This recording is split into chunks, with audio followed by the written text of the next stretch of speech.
Honorable members, prayers.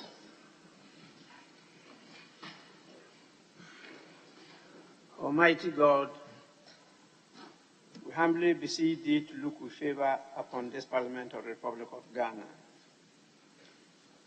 Grant that it may perform its high duty as in thy sight. Give divine guidance to the President of the Republic. Endow members of Parliament and ministers of state with discernment and vision, integrity and courage, that through the labors of government, this land and people may be well and truly served, and thy good purposes for the common human life be realized in our midst. O God, grant us a vision of our country, fair as it might be, a country of righteousness, where none shall wrong his neighbor, a country of plenty, where evil and poverty shall be done away with, a country of brotherhood, where all success shall be founded on service, and honor shall be given to the deserving, a country of peace, where government shall rest on the will of the people and the love for the common good. Bless the efforts of those who struggle to make this vision a living reality. Inspire and strengthen our people, that they may give time, thought, and sacrifice to speed the day of the coming beauty of Ghana and Africa. Amen.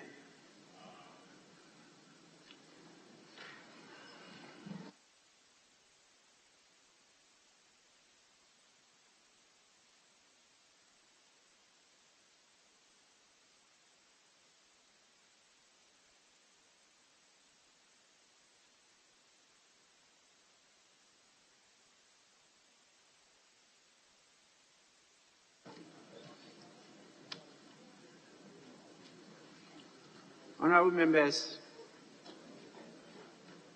I have a short announcement to make. You will recall that in my opening remarks yesterday, I mentioned that this year marks the 30th anniversary of Ghana's constitutional rule under the Fourth Republican Parliament. Honorable members, please.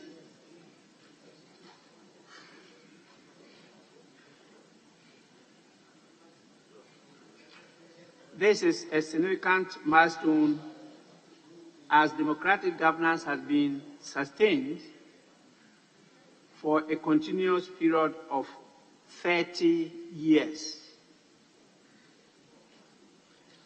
Accordingly, in consultation with leadership of Parliament, we have decided that the celebration of the 30th anniversary of parliamentary democracy in Ghana be formally launched on Tuesday, 14th February 2023 at 9 a.m. in the Justice Daniel Francis Annan Auditorium, Job 600, Parliament, Accra. A number of activities have been listed for the celebration across the country. It is therefore important that all of you, honorable members, who collectively give expression to the sovereign will of the people as their representatives, attend the official launch of the 30th anniversary celebrations, where the year-long program of activities would be highlighted.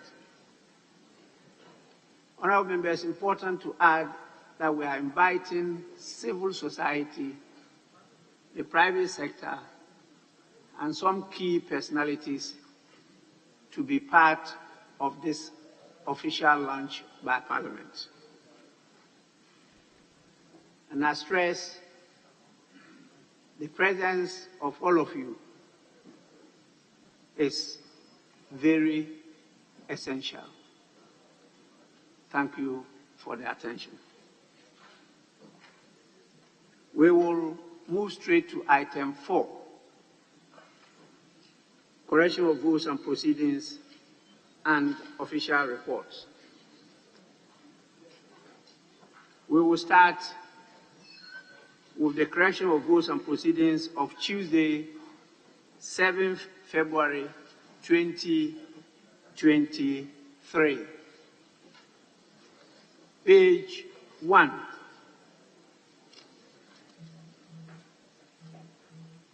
Page 2.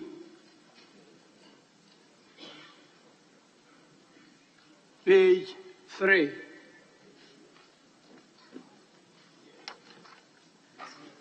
Page 4.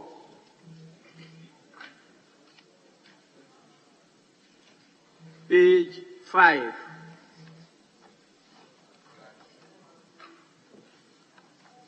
Page 6.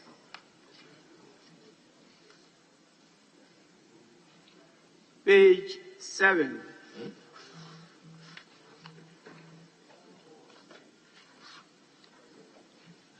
Page 8.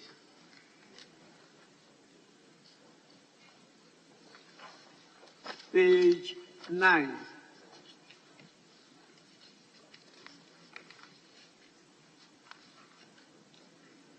Page 10.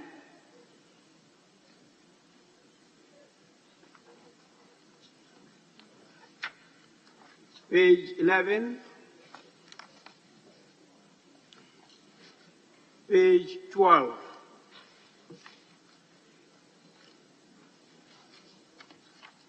Page 13. Yes, Honorable Member for Tamalinov. Thank you very much, Right Honorable Speaker. Mr. Speaker, before I seek your guidance, I'd like to apologize for my absence and that of the absence of the ranking member for lands and forestry yesterday when this issue was being considered. At the time, I remember we had stepped out to have a conversation. Clearly, this is not misreporting, but what is reported as was captured by the other paper yesterday doesn't seem appropriate. Consolidated financial statements of the Lands Commission for year ended 31st December 2015 is not what is required of the Ministry or the House, but the annual report and not consolidated financial statement. By the Lands Commissions Act, what is expected to be reported to this House is the annual report and not the consolidated financial statements. Thank you.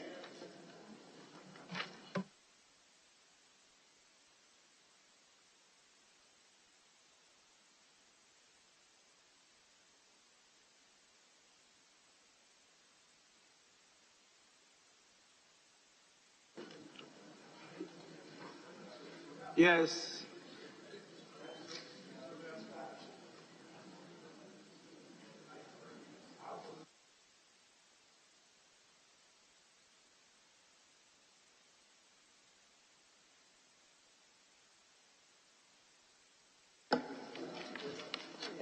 Thank you, Mr. Speaker. Mr. Speaker, I also saw the anomaly this morning.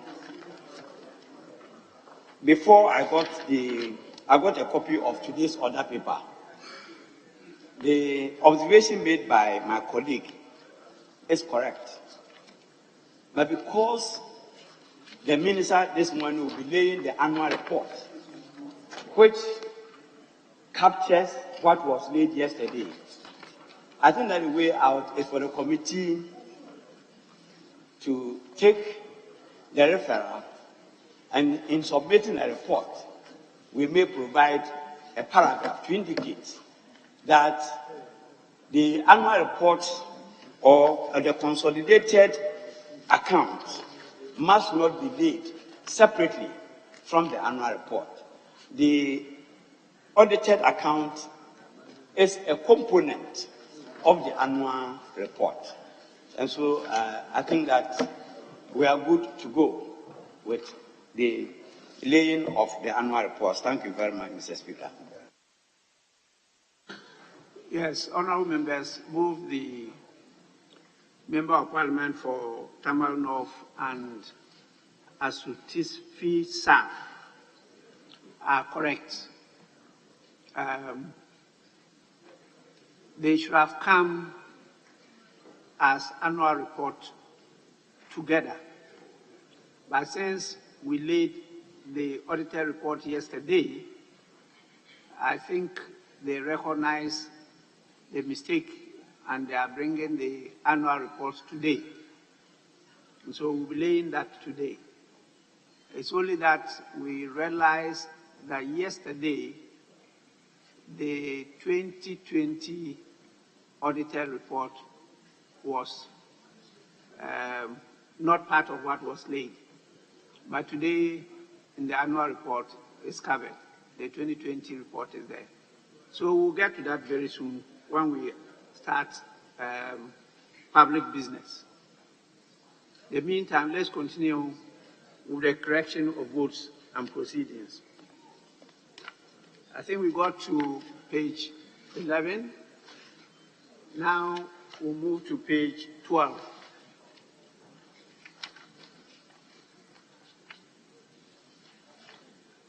Page 13. Page 13, yes, please.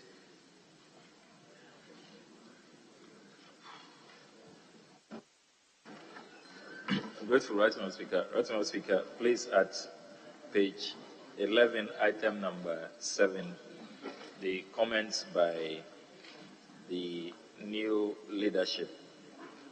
The minority leader had first expressed appreciation to the party and the caucus, in addition to the appreciation to the outgone leadership.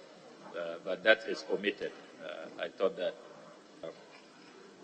it will have been a more complete summary of his address. The appreciation was in threefold: to the party, the caucus, and the outgoing leadership. But we only have the outgoing leadership, the party and the caucus, because the communication came from the party, as you indicated, signed by the General Secretary of the party. I'm grateful, Mr. Speaker. Table office, kindly take note of that. So we go back to page 14.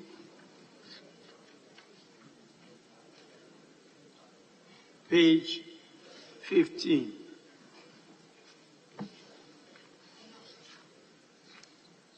Yes, please.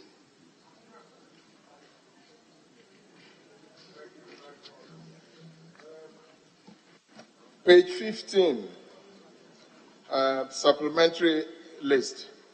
Mr. Speaker, item 1 is talking about opening of a certain meeting, but the sheet does not mention which meeting it is. So I have the feeling that the committee meeting is referring to the business committee meeting. We could insert the title business committee to regularize it. Otherwise, the way it is a bit misleading. You don't know which meeting it was, and there's an opening and other engagement in that meeting. Member, thanks so much. Please, table office, kindly take note of that and insert that is the opening of the business committee meeting. Page 16.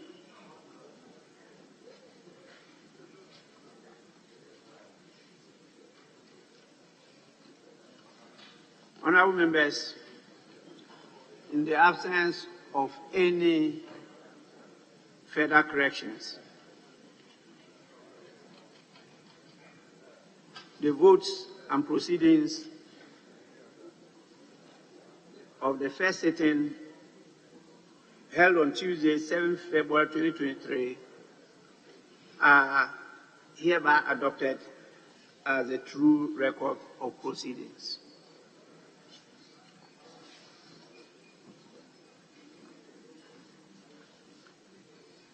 Yes, please.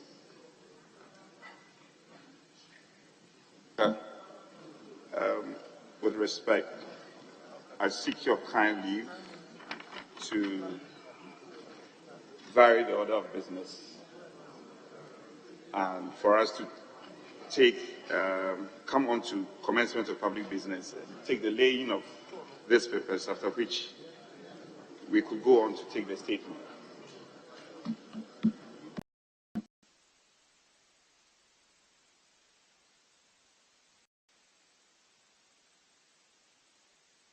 Yes, minority from bench. Speaker, we have no objection to that. Honorable members, at the commencement of public business, item 6, presentation of papers. The following papers to be presented: 6A by the Minister for Finance. Yes, Majority Chief Whip. Speaker, I'll seek your kind leave for it to be done by the Deputy Minister instead. Yes, minority from bench. Thank you, Mr. Speaker. Mr. Speaker, as I've discussed with my colleague, this is something we will allow today. But going forward, we've agreed that, in principle, we will stick by the rules and make sure when ministers are invited that they will comply. Thank you. Deputy Minister for Finance, for and on behalf of the Minister for Finance. 6A. Request for waiver of import duty, import NHIL, import VAT, import Get Fund levy, EXIM levy, special import levy, and COVID-19 levy amounting to the Ghana cedi equivalent of 6,961,981 euros 18 cents on material, goods, and equipment to be imported for the construction and equipping of a 40-bed district hospitals at Ayensu Suano, Efidiase Offenso, and the completion and equipping of the Old Tafo Maternity and Kumasi South Maternity blocks. Honorable members, the said request is referred to the Committee of Finance for consideration and report to the House. We now move to item 6B, and we'll take all Roman 1, Roman 2, Roman 3, Roman 4, Roman 5, Roman 6, Roman 7, and Roman 8 together. Yes, Majority Chief Whip. Speaker, with respect, we'll seek your leave for it to be done by the Health Minister. Thank you. Yes, minority from bench. Any objection?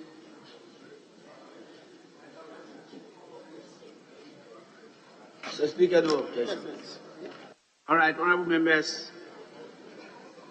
Item 6B, Roman 1 to 8. Minister for Lands and Natural Resources to be presented for and on behalf of the Minister by the Minister for Health. Financial statement of the Lands Commission for the year 2020. Annual report of the Lands Commission for 2015.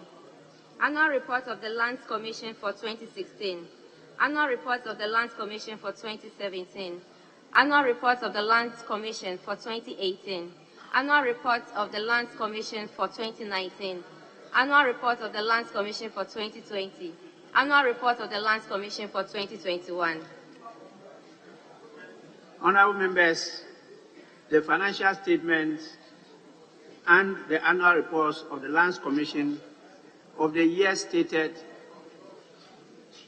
Sorry, Honorable Member for Asutifi South.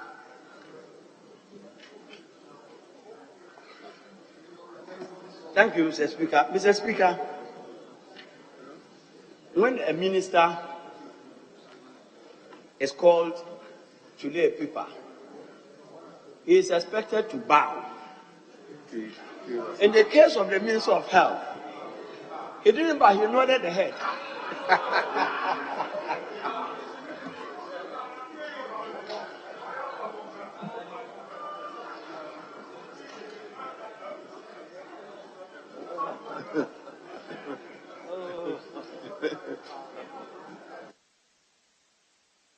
Actually, I took notice of his bow, not nodding of his head. I recognized that he was perpendicularly challenged. And so I accepted the bow.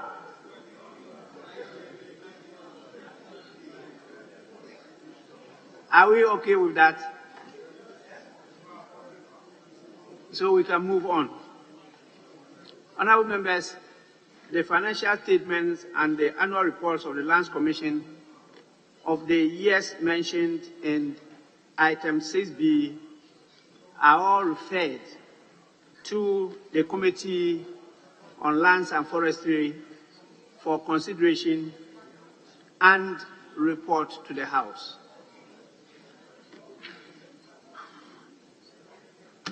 We will now go back to statements, and at this juncture, the first Deputy Speaker will take the chair.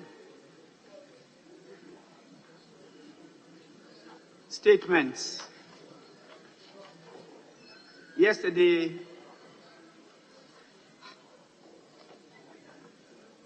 in consultation with leadership, we agreed that the Honourable Member for Boko Central, Honourable Mama Yarga, should make a statement today. So we will start with that statement. Yes, please, Honourable Member. Thank you very much, Right Honourable Speaker. So, Speaker, Smaila Jafaru, a 12-year-old boy, watched soldiers gruesomely kill his father in a garden at Baratinga, a suburb of Misga electoral area in Boku municipality. 12-year-old Jafaru took to his heels and headed in the direction of their family home. Mr. Speaker, I personally saw bullet holes on the wall of their house caused by gunshots by soldiers who shot at this 12-year-old boy and missed him as he sought to escape their brutality. Upon reaching in front of his family house, Jafaru jumped into a mud barn used to store dry hay in front of the compound. Eyewitnesses say that from afar they saw the men in military uniform who chased 12-year-old Jafaru shoot into the barn, and subsequently they saw the hay in the barn burning 12-year-old Jafaru. He was most likely hit by these bullets shot into the barn in which he sought to hide, but the fire started burning his body in the barn. Jafaru's mother ran out of the house and, realizing that her 12-year-old son was in the burning mud barn, hurriedly went for a bucket of water to pour into the barn. Eyewitness saw the men in military uniform prevent her. She persisted in wanting to pour water into the burning barn, and ultimately they shot her hand to completely disable her from trying to rescue her 12-year-old son. Her husband is dead. Her 12-year-old son is dead and burning in a barn, and she has sustained gunshot wounds and bleeding profusely. Jafaru's late father and her husband, Adam Usmaila, aged 32, and whose house address is number ME43 Baratinga Misga, was married to 2 wives and survived by 7 children. He was executed by the soldiers, who dragged him out of a nearby house that he had run to hide. Eyewitnesses saw the soldiers shoot him at close range in the valley where he was fetching water with a donkey cart. The valley is near Sunguri Primary School and houses a number of dry season gardens. Right Honorable Speaker, 6 other persons were similarly shot and killed in the valley in military-style execution within the view of eyewitnesses. 4 of them were apprehended in the valley, and after their hands were tied to their backs, the men in Ghana Armed Forces uniform took turns shooting them one after the other as they cried aloud and asked for mercy. I saw with my very eyes the blood of these helpless victims of the men who were supposed to protect them. The valley has many mango trees. Some of the gardeners took refuge in the trees. So what the soldiers did was within their full view and hearing, and they have come forward to give eyewitness accounts. These 6 executed citizens include the following, Mr. Speaker.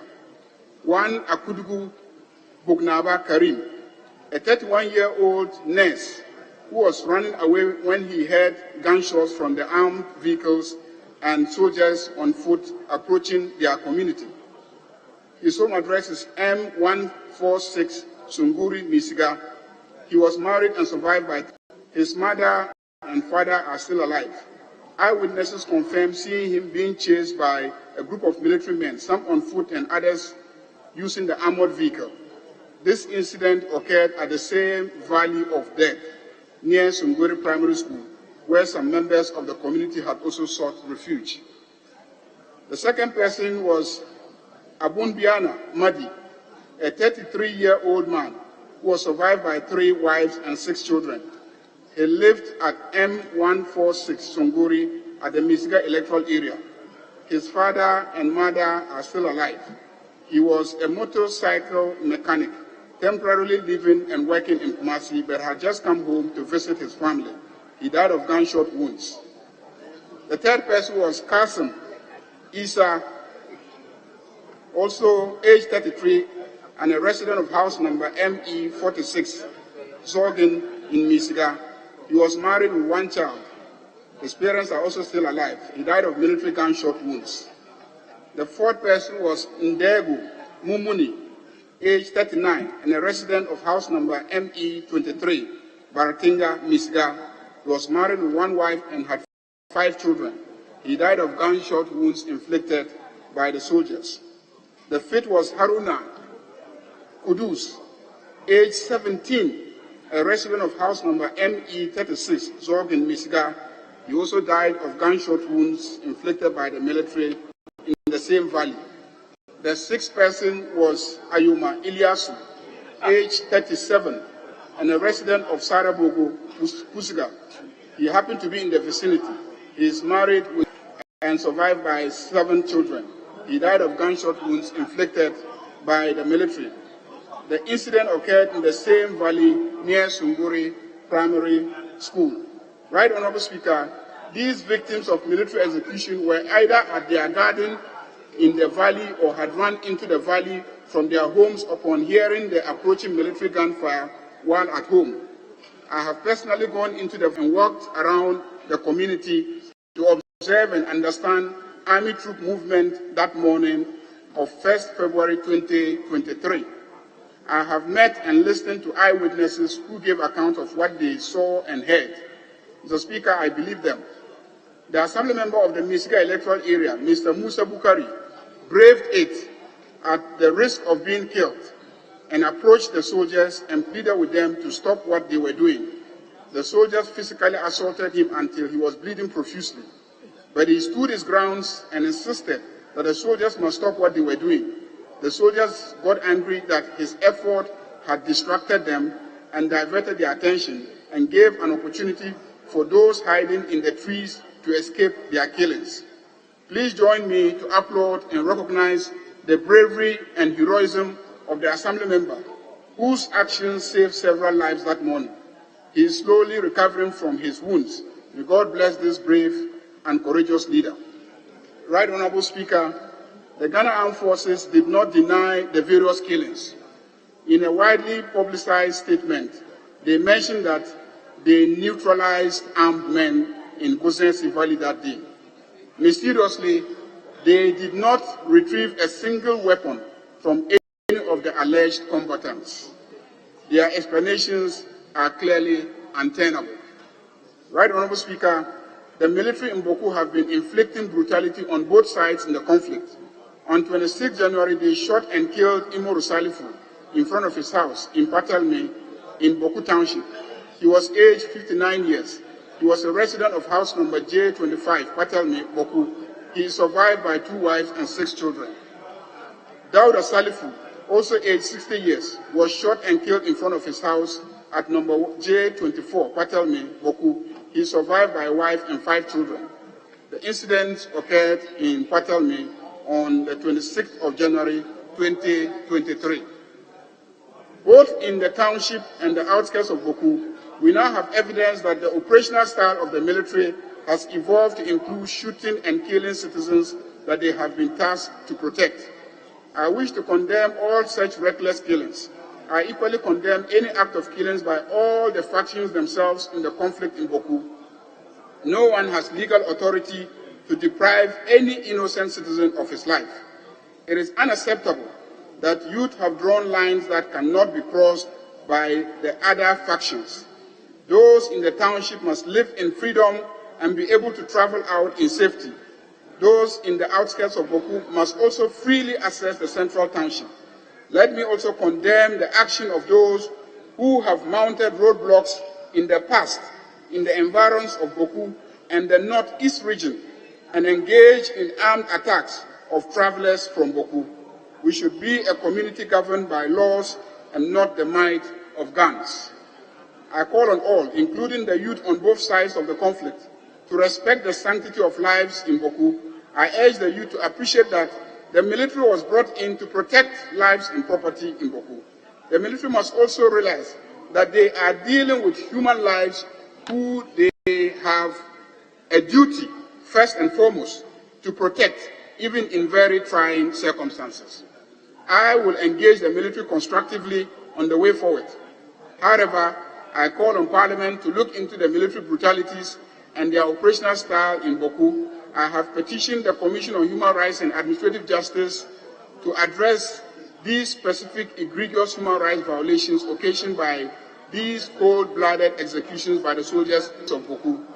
Within military regulations, I expect the command to take the appropriate remedial action.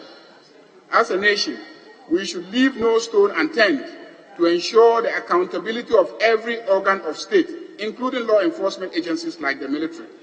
It is by demonstrating that our systems are able to hold everybody accountable that we will stop others from also taking the law into their own hands. We should not allow the seeds of radicalization to be sown in any of our communities. Let this Parliament demonstrate that we are a functioning democracy abiding by the supreme values of freedom and justice. Meanwhile, I ask for calm in Boku. No youth should try and engage the military. The cooperation of everyone with the military is needed to see the restoration of peace. Thank you very much, Right Honourable Speaker.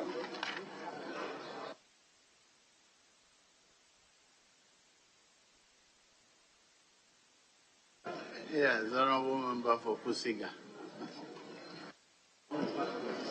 Thank you, Mr. Speaker, for the opportunity to contribute to the statement ably made by my colleague, Honourable Mama Yerga, who is also a direct neighbor and sharing borders with me when it comes to our constituencies.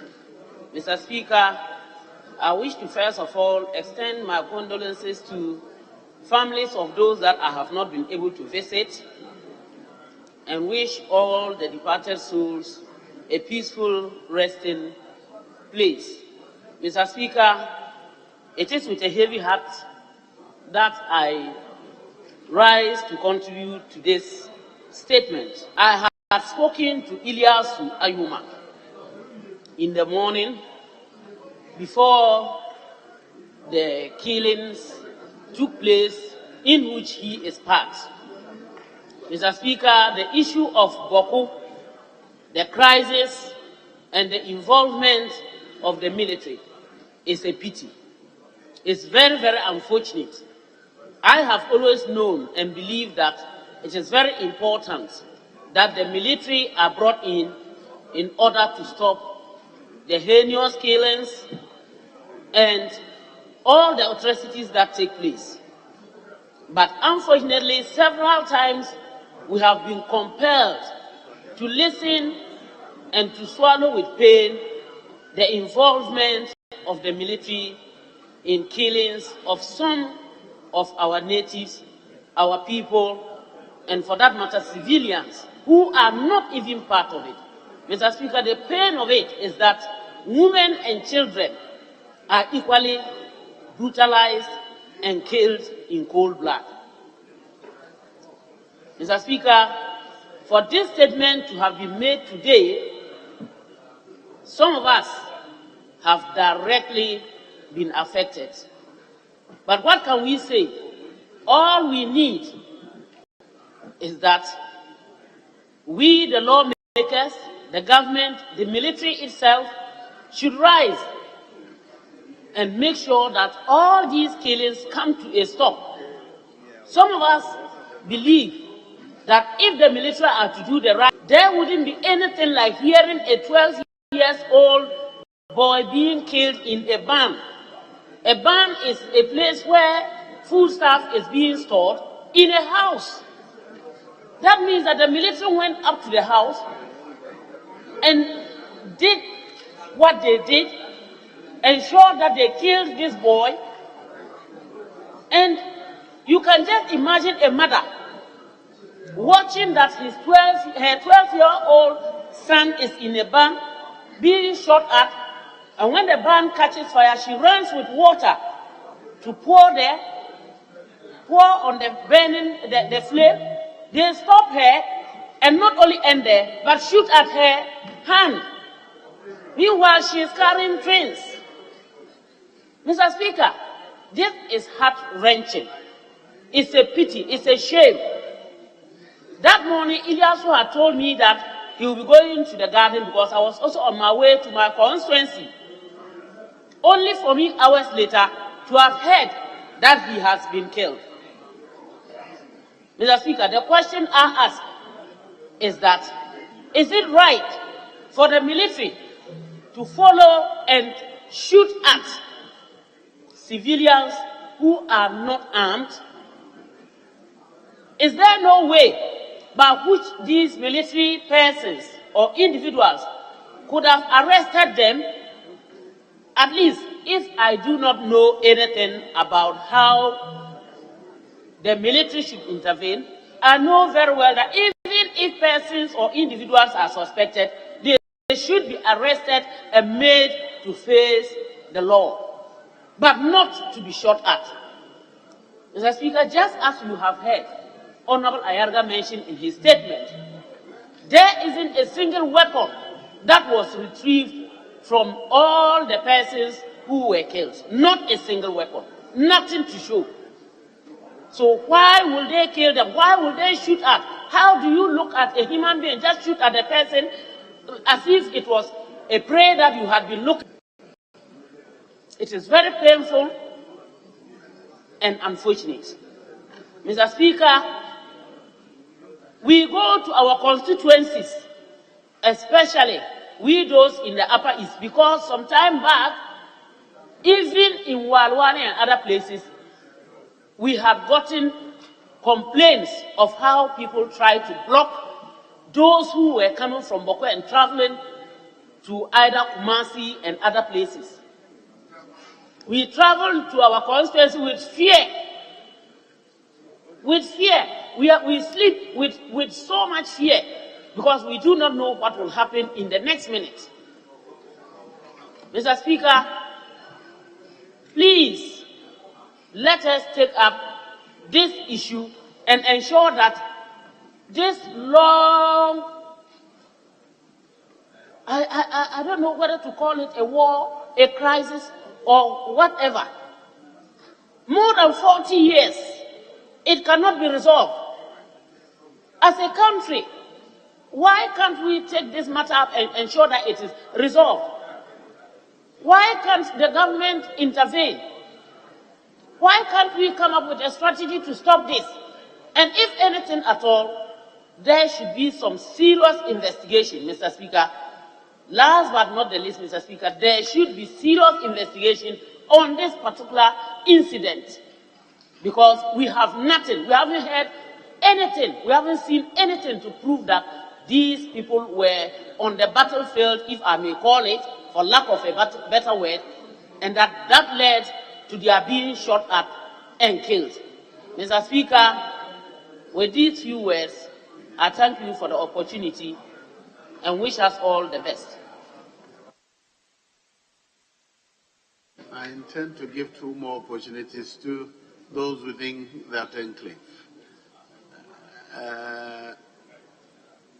Yes, Deputy, Ranking Member, yes. Thank you, Mr. Speaker. Come to the I'd like to commend the maker of the statement, the Honorable Mahama Yarega, MP for Boko Central, for raising the brutalities suffered by his constituents. And the allegation here, Mr. Speaker, is that the brutalities was occasioned through the acts or omissions of our armed forces. Mr. Speaker, to start with, the point needs to be made that the reason for the deployment of our armed forces and other security agencies in Boko is as a result of the age-old or long Boko conflict, which has been with us for a very long time. And so whilst we condemn brutality in Boko, we need to be talking about finding solutions, how to fashion out solutions to the resolution of that conflict. So far, it appears our approach has been kinetic. The use of force, the deployment of boots on the ground to enforce law and order. But the matter goes beyond the mere enforcement of law and order. Once upon a time, we had the Boko Inter-Ethnic Peace Committee in place, which was an avenue for the fostering of dialogue and the promotion of peace between the ethnic groups in the area. Unfortunately, Mr. Speaker, that committee has collapsed. And so, as I speak, we don't have any avenue for mediation in Boko, because that particular committee was a veritable tool for reconciliation amongst the warring factions. And so, Mr. Speaker, I will right from the outset call on government to actively intervene, create an avenue so that the various ethnic groups in Boko, the Kusasi, the Mamprusi, and the smaller ethnic groups in the area can converge, whether in Boko or outside Boko, to discuss peace and to resolve their differences through peaceful means other than the resort to the use of arms in an attempt to resolve the conflict in Boko. There can never be a winner or a loser in such armed conflicts. Mr. Speaker, having said that, it is important for us to, at this stage, underscore the point that the armed forces are raised and maintained by the resources of the Ghanaian taxpayer, and therefore are accountable to the people of this country through Parliament. Parliament, without doubt, has oversight over our armed forces. And so where there are allegations of brutality against citizens of this country at the hands of our armed forces, Mr. Speaker, the proper approach is for this august House to assert its authority by ensuring that all the allegations made against our armed forces are thoroughly investigated. Mr. Speaker, when some students in Kumasi suffered at the hands of the police, and a similar statement was made on the floor by the honorable member and minority chief whip at the time, the Honorable Mutaka Mubarak, this House acted with dispatch by getting the Committee for Defense and Interior to intervene. The committee traveled to Kumasi and brought back a voluminous report. Mr. Speaker, this time around, given the nature of the allegations labeled against our armed forces, I believe that a committee, an ad hoc committee with the core membership of the Defense and Interior Committee playing a lead role would suffice. And such a committee, if Mr. Speaker would agree to set up, should be supported by experts, because the issues are very complex in nature and may be beyond the capacity of such a committee to delve into the matter and come out with recommendations to ensure that such brutalities do not occur. In all fairness, Mr. Speaker, the armed forces have said to the allegations of brutality leveled against them. Their response is that they neutralized armed combatants. But the member for Boko thinks otherwise. The member for Parliament for Boko, the Honorable Ayariga, says if they were armed combatants, weapons ought to have been retrieved, at least from the scene where the combatants were engaged or so. But, Mr. Speaker, these are matters that cannot be resolved sitting in this House if an investigation is not commissioned. And so I would urge, Mr. Speaker, that in line with best practices, we should investigate this matter. Because if it is true that our armed forces actually shot at unarmed civilians, clearly that would be a dent on the reputation of our armed forces. And yet this is an armed forces that has acquired international reputation and recognition for the high points and marks scored in various theaters of war across the globe. So we are ranked as one of the best in terms of peacekeeping.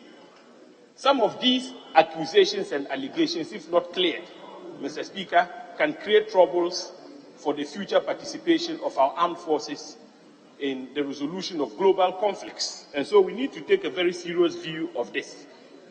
Mr. Speaker, what makes the Boko conflict very troubling for all of us as a country and from a security standpoint has to do with the location of Boko.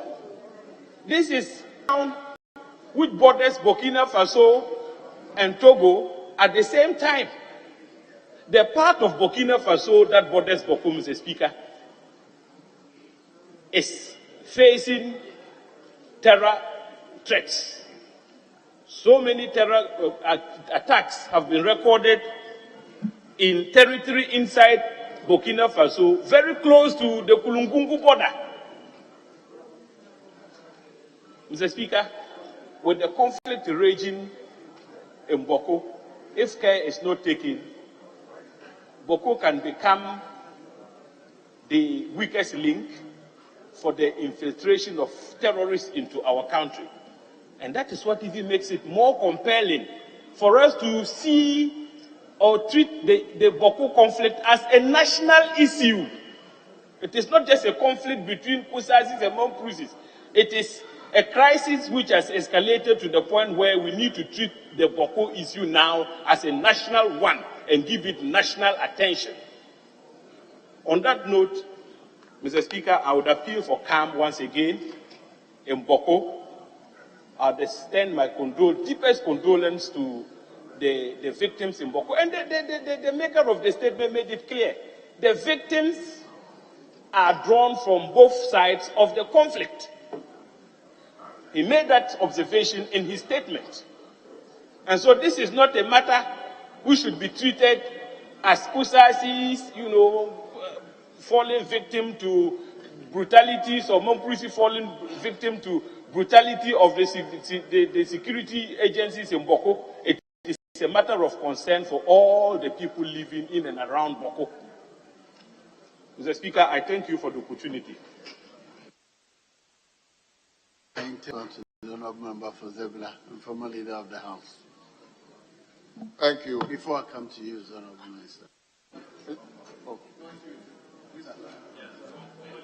Former leader of the House. Oh, okay. Thank you, Mr. Speaker. Mr. Speaker, I want to support the statement made by my brother, Honorable Mama Yarga, MP for Boku Central, where much of this activity is taking place. Mr. Speaker, as we all know, we in Ghana have a lot of respect for the Ghana Armed Forces, personnel of the Ghana Armed Forces, particularly in terms of their discipline and professionalism. Indeed, they are internationally acclaimed as such. But what happened on the 1st of February in Boku is an incident that detracts from the positive image we have about them. Killing of 6 young men and a small boy, 12-year-old young boy, 7, and then wounding a woman in the process. This incident alone portrays a negative impact on the hitherto a good image of the members of the Ghana Armed Forces. I thought, Mr. Speaker, that when this story came up, the Ghana Armed Forces would have been the first to apologize to the country and to the families, rather than defending the indefensible. As the facts were succinctly put up by Mama Yarga, the argument by the Ghana Armed Forces that they engaged some people in the combat is not true, absolutely not true. And there's abundant evidence to support this claim that it was unwanted military brutality on the innocent people of the Boku on that day. I say so against the backdrop that no weapon was retrieved. Why chase the small boy, and when he ran into a barn, you set fire on it? Was the small boy also engaged in fighting? And when the mother goes to try to put water to quench the fire, they attack her. Was she also engaged in combat?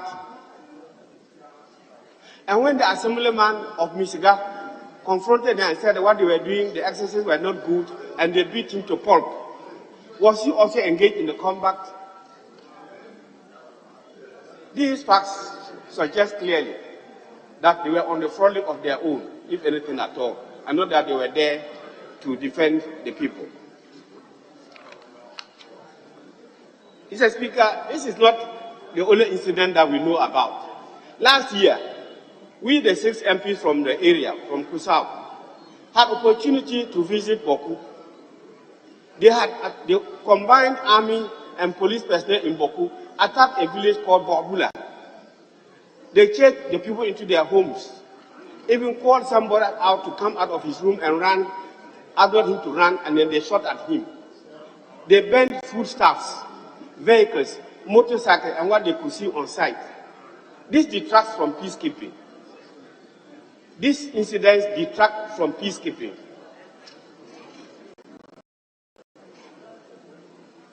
Mr. Speaker, last year too, you are aware, the police in Kumasi went to Islamic Senior High School and chased even small girls to their dormitories and then beat them up. We're aware about what happened in Ejura, where people lost innocent lives. We are aware about what happened in Wa, where a soldier man lost his phone through the cookery of one person. 60, 70 soldiers in Wa went to Wa town and took the township into a hostage. brutalize people, beat people, see things here. The point I'm making is that these incidents don't help the image of the Ghana Armed Forces, for which we owe a lot to them. So, fortunately, the Minister for Defense is in the chamber. I think that we should look around and find out why the military is deteriorating into this armed conflict. Is it the quality of people we recruit or enlist that is a problem? Is it the type of training that they receive that is a problem? Does the training not include civic education and basic constitutional and human rights that they go through?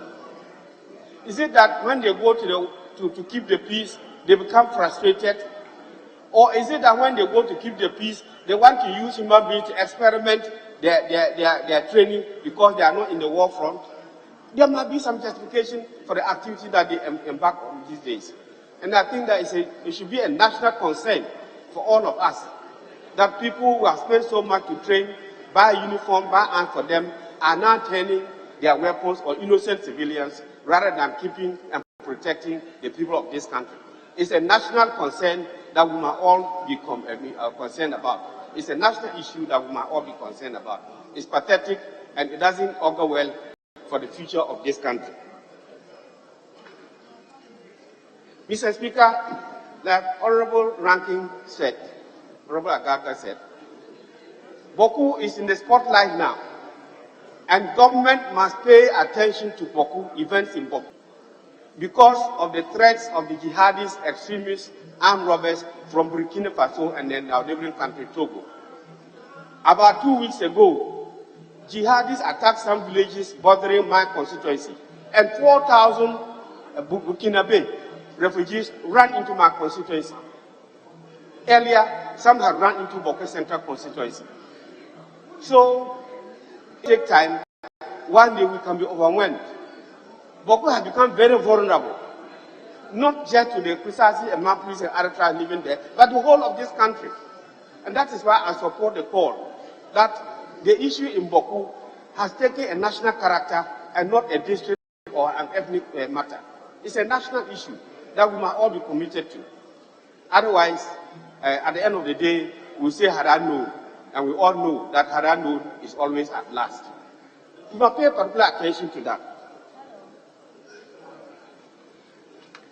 Mr. Speaker, but the government has adopted several measures, and they have failed. One, we have the peacekeeping officers, the police and army. Two, they have imposed curfew for 2 years now. Three, they have banned the riding of motorcycles in Boku Township so that people cannot do their businesses again, no transport. And four, they have even banned wearing of smokes in Boku. They have even banned wearing of smokes in Boku. 2 years ago, no wearing of smokes because they thought that if you wear smoke, you might hide a weapon there. They banned riding of motorcycles because they thought that if you ride a motorcycle, you might go to a place where a car cannot go to and attack or cause trouble. The combined effect of this is not helping the situation. That the violence is rather escalating rather than being mitigated. That means these steps have failed. If the steps are to the drawing board and find out what is the problem, I think that we should find out what are they fighting for and what can be done so that people, what they are fighting for can be given to them. They claim it's a chieftaincy matter. But there are no chieftaincy issues in Boku. The court, since 1958, Court of Appeal, 20 years ago, 2003, Supreme Court, have declared that the current Boku Naba is the right fellow to be the chief of Boku. So the case has been judicially decided. In my respectful view, what is happening now is disrespect for due process, disregard for the rule of law.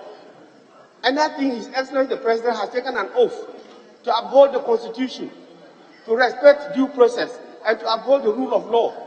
So we need political will, commitment to be engaged in this exercise to bring peace and normalcy to Boku.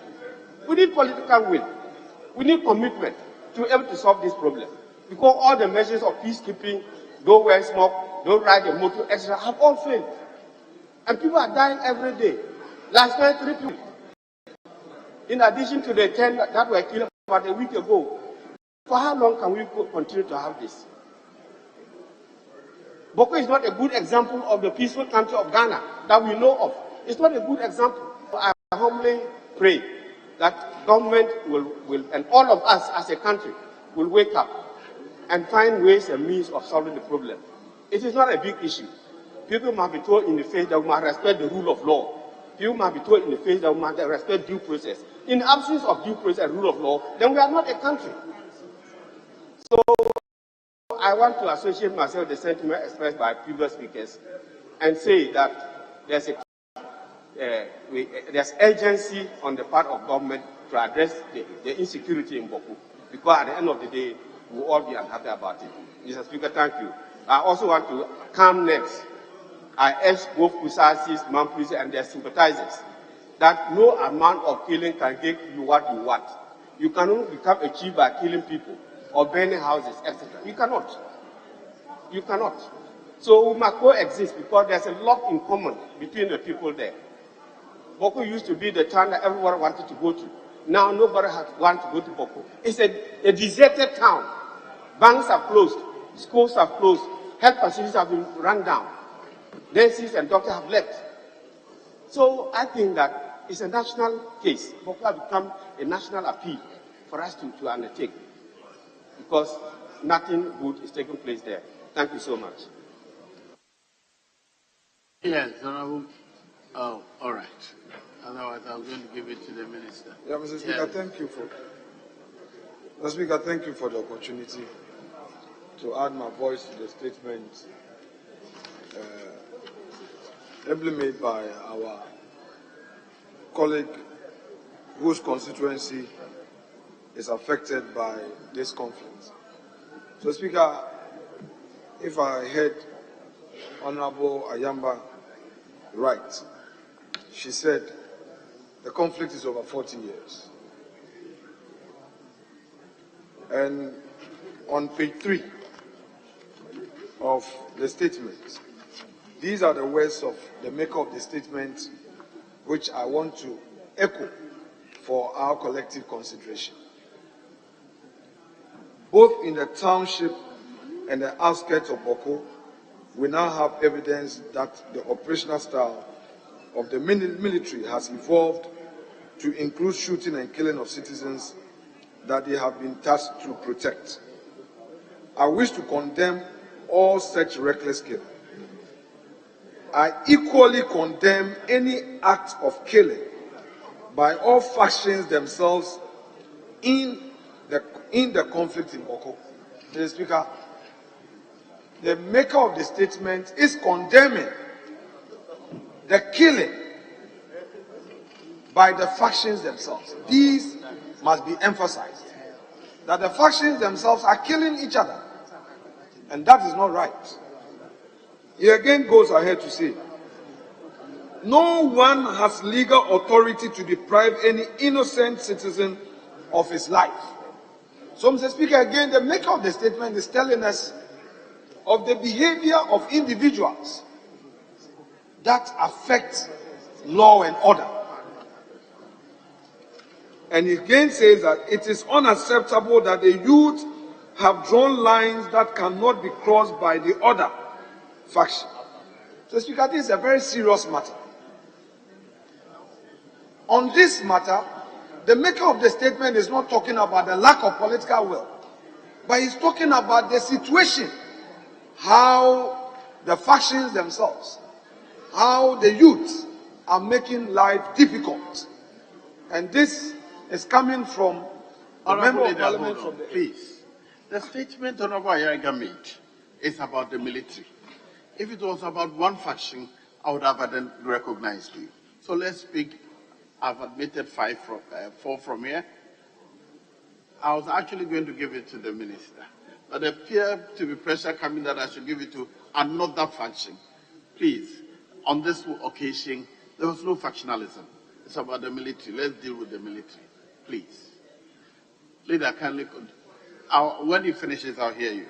Yes, leader, kindly continue.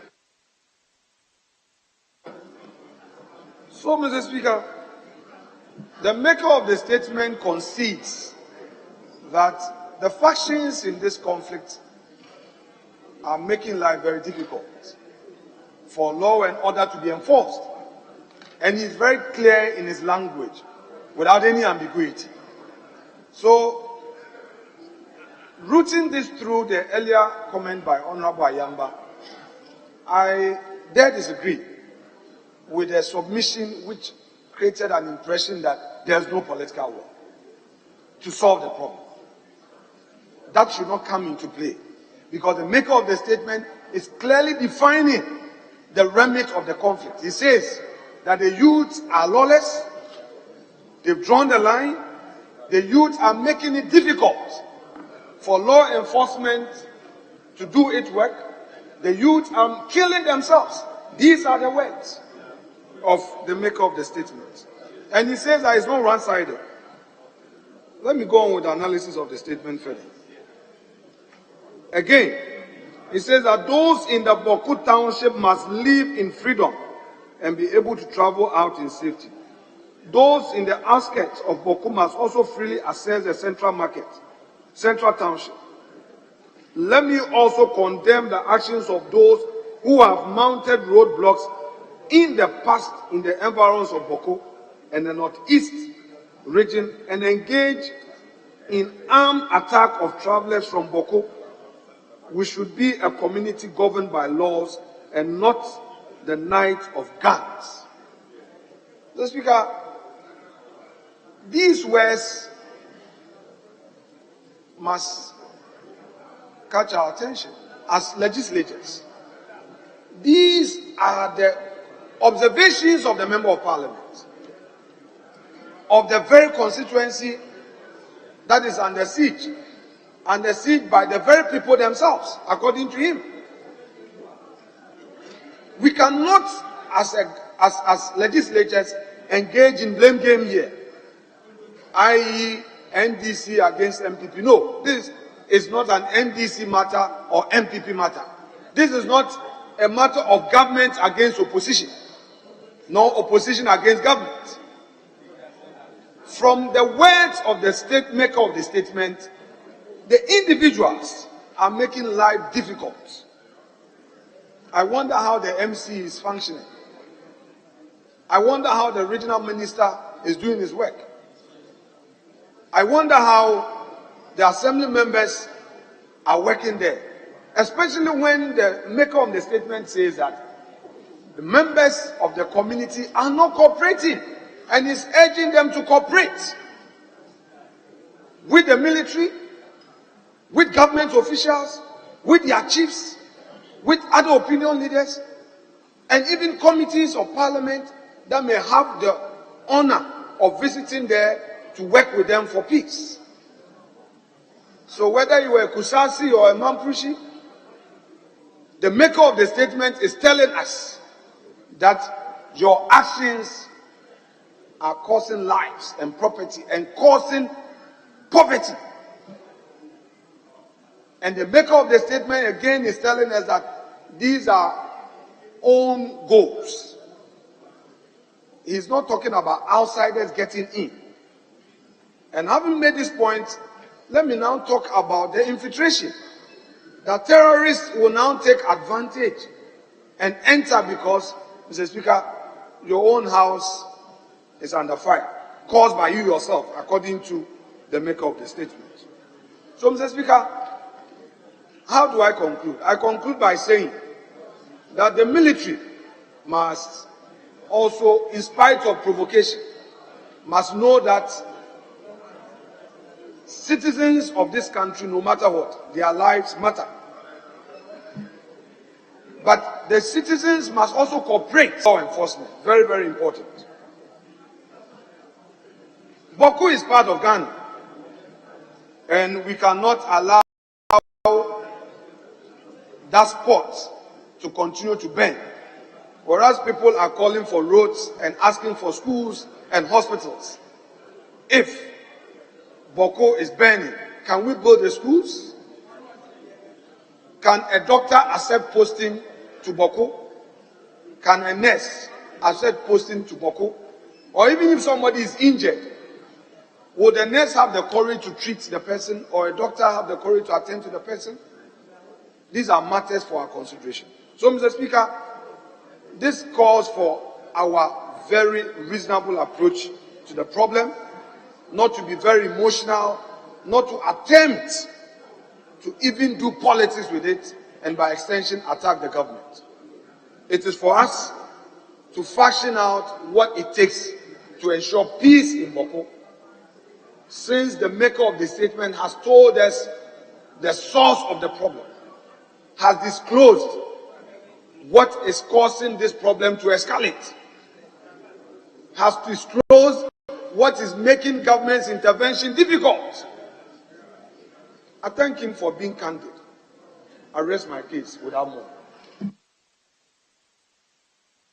Thank you, Mr. Speaker. Mr. Speaker, with your kind permission, Honorable Yusuf Seidu, the MP for Naregu Gambaga, to speak. Mr. Speaker, the reason is to conclude on our behalf, and the reason is simple. He shares the position of Honorable Mahama Yarga, who has eloquently spoken about the situation.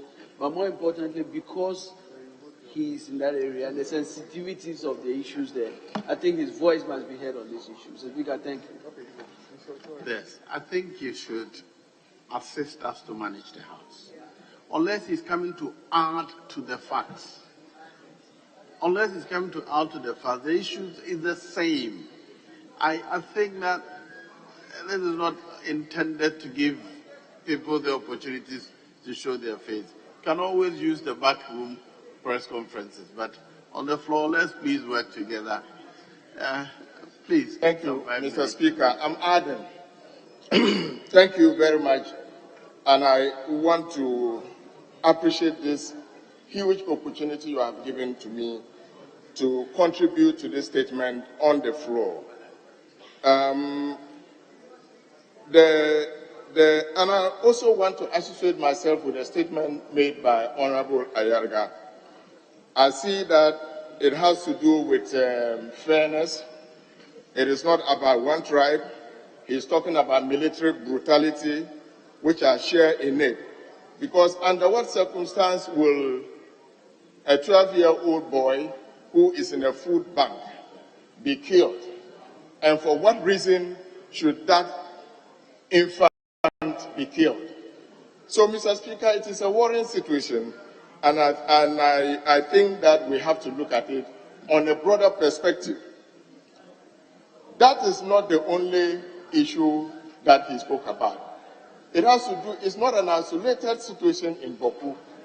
So if we want to look at it, we have to find a way to broaden the outlook, to look at instances of insecurity, not only from the military, but we're talking about police brutality as well, and how we can bring justice to people who unlawfully take arms and kill others. Mr. Speaker, on the 26th of December, 2021, the one Baba Rabaga and another Idrisu Isifu were en route to Kulumbungu to do business. These two gentlemen were transporting a horse. They deal in horses from Gambaga to Kulumbungu to sell. On the way, they got to Burikwana, and these guys were intercepted. They were beaten, they were mutilated, and burnt to ashes, and the horse taken away. Mr. Speaker, security situations have been there for a very long time. And since then, nothing has been done. No arrest has been made to that effect. So we have to be concerned. And I share in the pain, and I share in the feeling that this is of a national nature. It's a national crisis, and we must look at it on a broader perspective. Those two gentlemen were innocent. They didn't provoke anybody. They were just going to do their business, and they were intercepted. Mr. Speaker, I call on this House to institute a committee to investigate some of these matters. Because right now, nobody can move from Nalergu, Gambaga, through Garu to Boku. Nobody does that, because you do that at the peril of your life. So I want to use this opportunity to share in the view that we'll have to go into this matter, have a committee, and some of these cases must be brought, and we investigate and get to the bottom, find the perpetrators and bring them to book. The horse is still with them. The holding the horse is responsible for the brutality of this innocent guy. So, right Honourable Speaker, I think that we have to broaden the outlook and see what we can do to bring a lasting solution to this matter. Mr. Speaker, before this incident, Boku used to be the hub of business between Togo and Burkina Faso and Ghana. And business was quite brisk in this community until we began to see this ugly head of conflict, rearing its head. So it is something that Parliament must be concerned of, and we should make sure that if we are setting up a committee to go into this matter, then we should broaden it and get to the bottom of it. Right now, people cannot go to farms, Mr. Speaker. Food insecurity is rearing its head in this enclave of our country. Businesses are collapsing in this enclave of our country. Loss of life, you can't even talk about. Like women and children are being killed day in, day out. There's the need for us to step up our security men in Boku so that we can have a lasting solution to it. Mr. Speaker, chieftaincy conflict from the court. There's no solution of chieftaincy conflict in court. Let's refer this matter. Parliament should urge the government to refer this matter to the traditional authority to look at it. That is where we have a solution to this matter.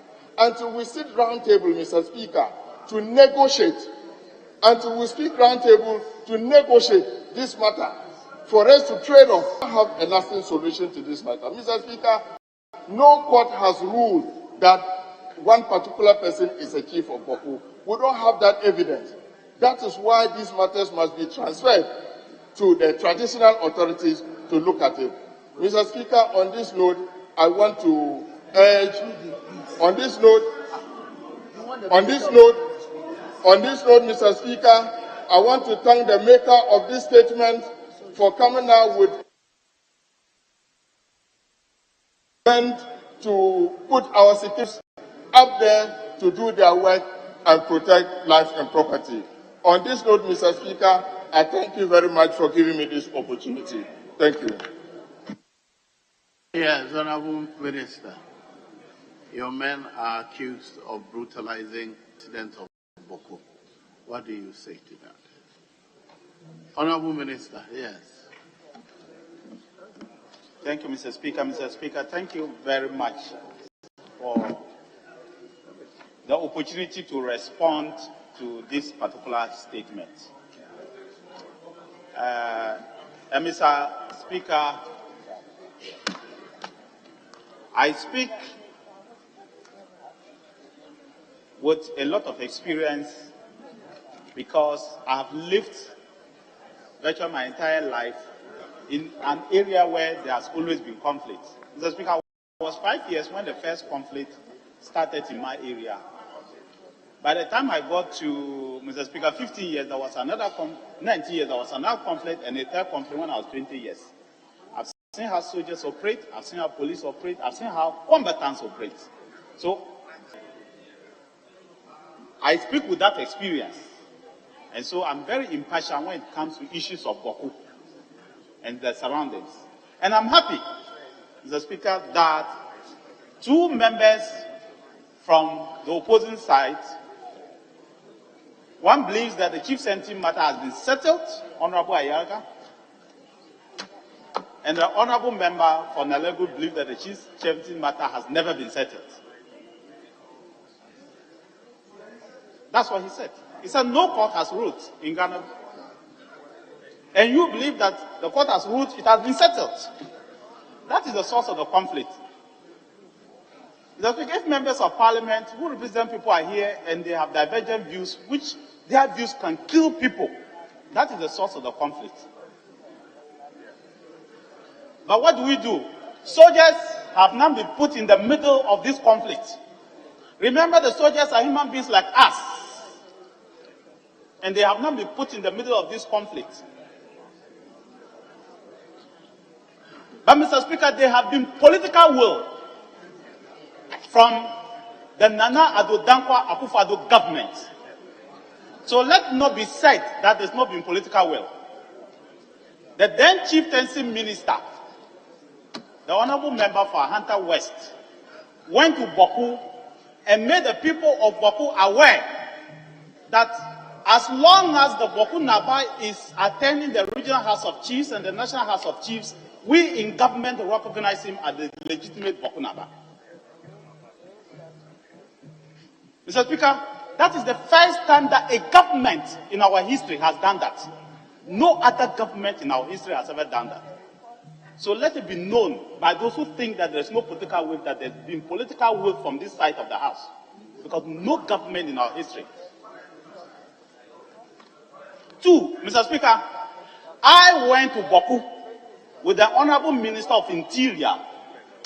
In fact, when I was going to Boku, I called the Honorable Member of Parliament for Boku and told him that we are going to your constituency. I'll be happy for you to accompany us.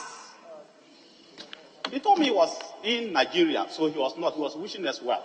Even though when he came, he didn't get back to me to hear what happened.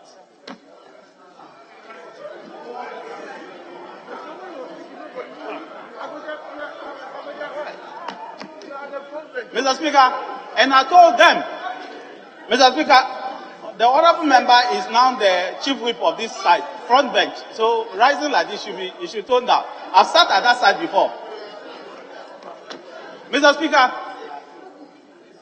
I went there and both of us made the people of Boku, both at the Boku Naba Palace and at the Mankubu side, we told them point blank that there is a Boku Naba in place and anybody who feels that it is not to go to court.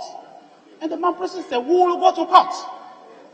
And for that matter, we pledged amongst ourselves, them and us, that everybody will lay down their arms. They will not go to any fight. And for 2 months, not a single gunshot was heard in Boku. So I want to believe, and we have taken the position, Mr. Speaker, that what is happening in Boku today is not about chieftaincy. It's criminality. It's criminals who are operating. And the members of the armed forces to deal with them as pure criminals. I want the members of parliament to let their people know that we are dealing with them as pure criminals. There's nothing called Boku chieftaincy. There is a legitimate chief of Boku. The man process have said they will go to court. The Nigeria has said he will go to court and challenge the matter.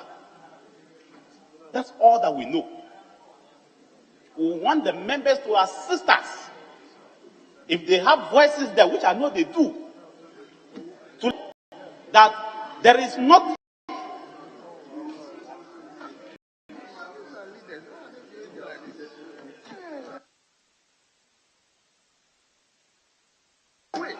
what's the matter?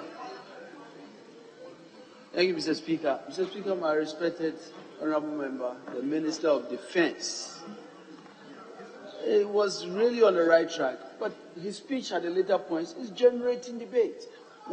This is a statement. We do not want the minister to, in his contribution, to generate a debate. And he knows what to do, Mr. Speaker. Can you tell me he must focus on the issues that has been raised, the killing of the people of Boko Central. You can talk about the root causes, but please don't generate debates. Can you leave that to me? I'll moderate it. Yes, please. Mr. Speaker, I thank you very much. Mr. Speaker, the issues I mentioned are germane to the issues raised by the honorable member, and he knows. And if not, just seek his advice. He will tell you that the issues I mentioned are what will cure the issues of Boko. Ask him, he will tell you. This is a house of record. People are going to take the statements I'm making and dissect them. If as Minister for Defense, I'm not prepared to tell the truth, the Boko issues can never be resolved. I will tell the truth as it is. And I'm not standing here to tell the truth. I was in Boku to say what I am saying today. So I asked them in Boku, what are you fighting for? What are you fighting for? Because it is not more about chieftaincy. So when you take assault rifles, Mr. Speaker, Boko is awash with assault rifles. Boko is awash with assault rifles. Rifles that the men and women of Ghana Armed Forces, young civilians are holding them and shooting as if there's no tomorrow.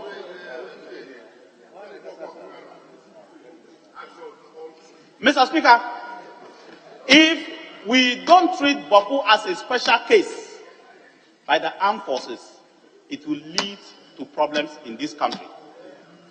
That is how the issue of Nigeria started. And unfortunately, some people treated it with kid gloves, and today we have Boko Haram in Nigeria. Nobody can control it. Mr. Speaker, the matter the member of parliament raised is under investigation by the Ghana police. Mr. Speaker, the matter is under investigation by the Ghana Police Service. The military have released a statement. The people have made statements, and the Ghana police is investigating. We are waiting the outcome of that investigation. In fact, the member of parliament has taken the thing to scratch already. They are also investigating the matter. So two state bodies are already investigating this particular matter. But Mr. Speaker, is it not curious that anybody in this world will condemn members of the armed forces and believe that it is possible for the members of the armed forces to tie the hands of civilians and shoot them in broad daylight in the presence of other people? When today, in today's world, when somebody can record you, you think that anybody will do that? I'm not saying that what you are saying is a lie or is the truth. You say it is eyewitnesses. But think of it, that people, members of armed forces know. As members of army, when you campaign, you will see that the moment you start talking, people are holding their mobile phones. You've seen it. And you believe that by now those videos are not out. I beg you, let us be cautious and treat as innocent until they are proven guilty. So I want to beg members of parliament not to start condemning the acts and believing that it is a true story because eyewitnesses have said that. Wait till the evidence comes out. And I can assure you, because this is the highest crime that anybody can commit. It's a war crime. And the members of Ghana Armed Forces are not trained for that. They have earned the highest praise across the world, both in this country and outside this country. So it is very, very sad for anybody to paint a picture that members of the armed forces of Ghana are capable of tying the hands of four individuals and shooting them and leaving them. But Mr. Speaker, if I were just to take the statement made by my colleague, his own statement does not support the views of the eyewitnesses.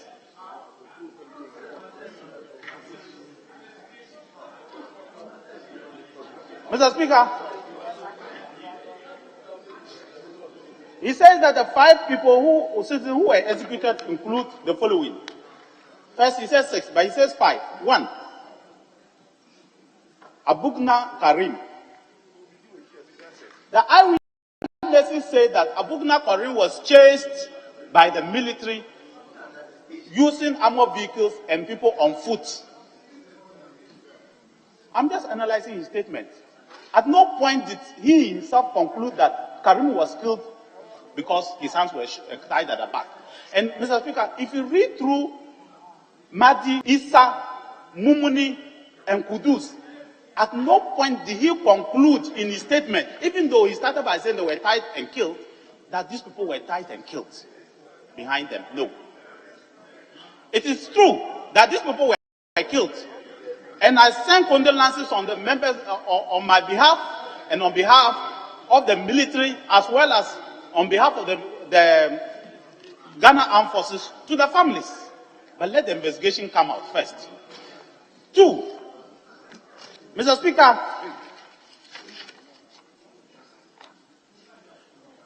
what are the facts of the case? The night preceding the day that this incident happened, there was a 10-hour battle in Boku that day. There was shooting throughout the entire Boku that night. I just want members to sit down and digest the whole night that was shooting in Boku throughout the night. And the soldiers were engaging various factions at various times. Does anybody think that it is possible that young children in the early hours of the morning can be out and be witnessing people shooting when the whole night they were shooting?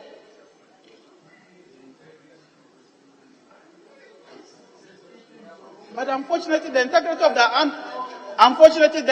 the armed forces, which is to protect you and me, have been shredded to pieces. Unfortunately, the integrity of the armed forces has been shredded to pieces. It is the biggest Hold on. Leader, yes, can you refer me to what you're drawing at?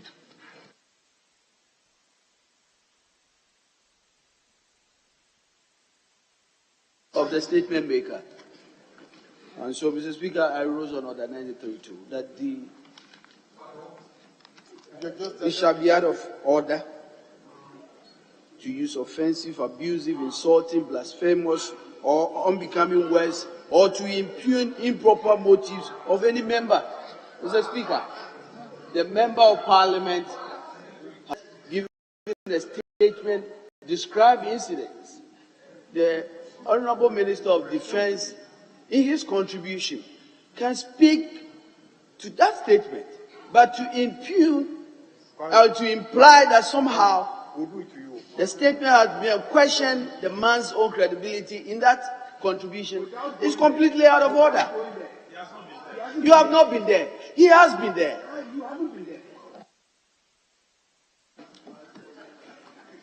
Mr. Speaker. Honorable Leader, hold on. I just want to understand that your objection is that is impugning the... I don't know whether I should want anybody to respond, but the position is that Honorable Ayaga did not say he witnessed anything himself. He said, eyewitness accounts. Now, this is the integrity of the armed forces that has been touted to the whole world in cameras. The minister is saying that analyze even the statement, the eyewitness account that you have been giving. You will find that there are inconsistencies in it. And you think that you should not be able to say that? I disagree with you. Please continue. Thank you, Mr. Speaker. Mr. Speaker, let me repeat that prior to the incident, there was a 10-hour battle in Boku. And remember the first statement I made, that Boku is not about chieftaincy any longer. And that is why we have Kusasis and Mamprosis in Garu and they are not fighting. That is why we have Kusasis and Mamprosis just 10 kilometers in Binduri and they are not fighting. That is why we have Kusasis in his constituency and they are not fighting. Why we have Kusasis in Tempani, her constituency, and they are not fighting. Kusasis and Mamprosis, they are not fighting. That's why in Pusla, which is also another 15 kilometers away or 20 kilometers, they are not fighting. That is why in Gambaga we have close to 5,000 Mamprosis living in Gambaga and Nalegu. They are not fighting. Your constituency, they are not fighting. It's confined to Boku town alone. If it was purely chieftaincy, it would have spread to all these constituencies and they are killing each other in these places. But I want to applaud both tribes that they've taken the chieftaincy out of this matter and said they will take it to court. So that the military and the police and the security agencies can deal with this matter as a pure criminal matter. And if we are to deal with it in that sense, we should analyze Boku in three incidents. One, that there was a chieftaincy problem, it's been resolved. Two, the aftermath of the chieftaincy issue is mixed with this, but it's been resolved. But three, the threat of terrorism hanging around Ghana through the corridor of Boku. So, the security agencies are working within the Boku and its precincts with that sort of mindset that if we do not stop what is happening in Boku now and now, we risk the situation where Ghana can be thrown under terrorist attacks. For the first time, Mr. Speaker, 3 days ago, improvised explosive device was used for the fact to blow a bridge. Don't let us joke with Boko. I sympathize with the family, and let's call for the investigation. But trust me, don't let us joke with even the young men and women who are operating in Boko. How on earth can any Ghanaian go and improvise an explosive device and blow a bridge? Go there. You said you went there. Go back and see the sort of bridge that they tried to blow off. And that is how terrorists operate. Let's be very careful, Mr. Speaker. That yesterday, even when he wanted to make a statement, even when he had reported the matter to Strike, even when he was on air talking about this matter, yesterday, just in front of the police station, some unknown people used a tricycle, this what they call yellow. Mr. Speaker, drove to a group of people sitting down and started spraying them with assault rifle. It led to the death of 2 people. And this dawn, this night, women who were moving with tomatoes in their car were also shot at, attacked and shot at, and a woman is dead. At the trial, that have nothing to do with this matter, are dead. Let's be very careful who we choose to talk for in Boko. I want to plead with you, Pope. Let's be very careful who we choose to talk for in Boko.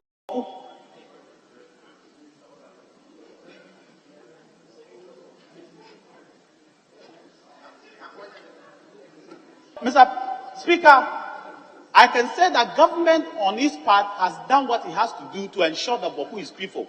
As we say today, we have created a battalion in Boko, 11th Mechanized Battalion in Boko.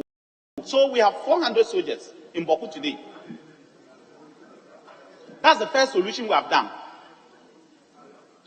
We are also building 400. We've moved from Boko from about 50 soldiers to about 400 today. Mr. Speaker, we are sending a task force to Boko just for only Boko, no more Conquer Fix, nothing. Another 500 soldiers to Boko, just Boko alone, because of the threat of terrorism. Free to do other activities. But next week, we are doing that. That's why, Honorable Ayerga, I told you, come to the office and let me sit with you with the military command and let's discuss it. I told you before, 3 days ago, on Monday. Maybe if you had come and we start, maybe this statement would not have been made.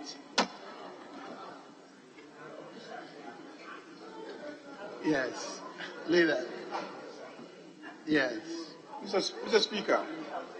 Speaker, the Honorable Minister has made certain statements which are personal to me. First about he inviting me to join him on a mission to Boko. And like he said, I was outside the country. He calls me. So we are going to Boko. When was this? Mr. Speaker, this was more than 1 year after the people of Boko had been killing one another.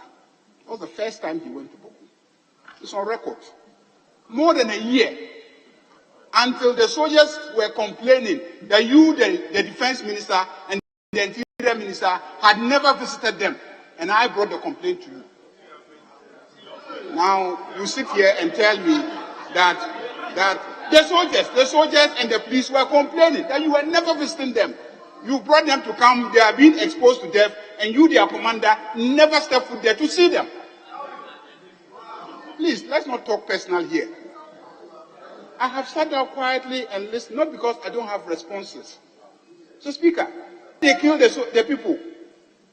I'm pleading with you, go there. Go and see with your naked eyes. Please, my colleagues, have I ever, for the past 2 years, opened my mouth in this chamber and spoken about Boko? Have I ever? Ask Honorable Muntaka, on several occasions, attempts have been made to make statements on Boko here. I have fought it. As Honorable Avoca, you are a witness. I have fought it. I've said, look, the situation there is very, very dangerous. We have sent soldiers there, people's children, to die for us.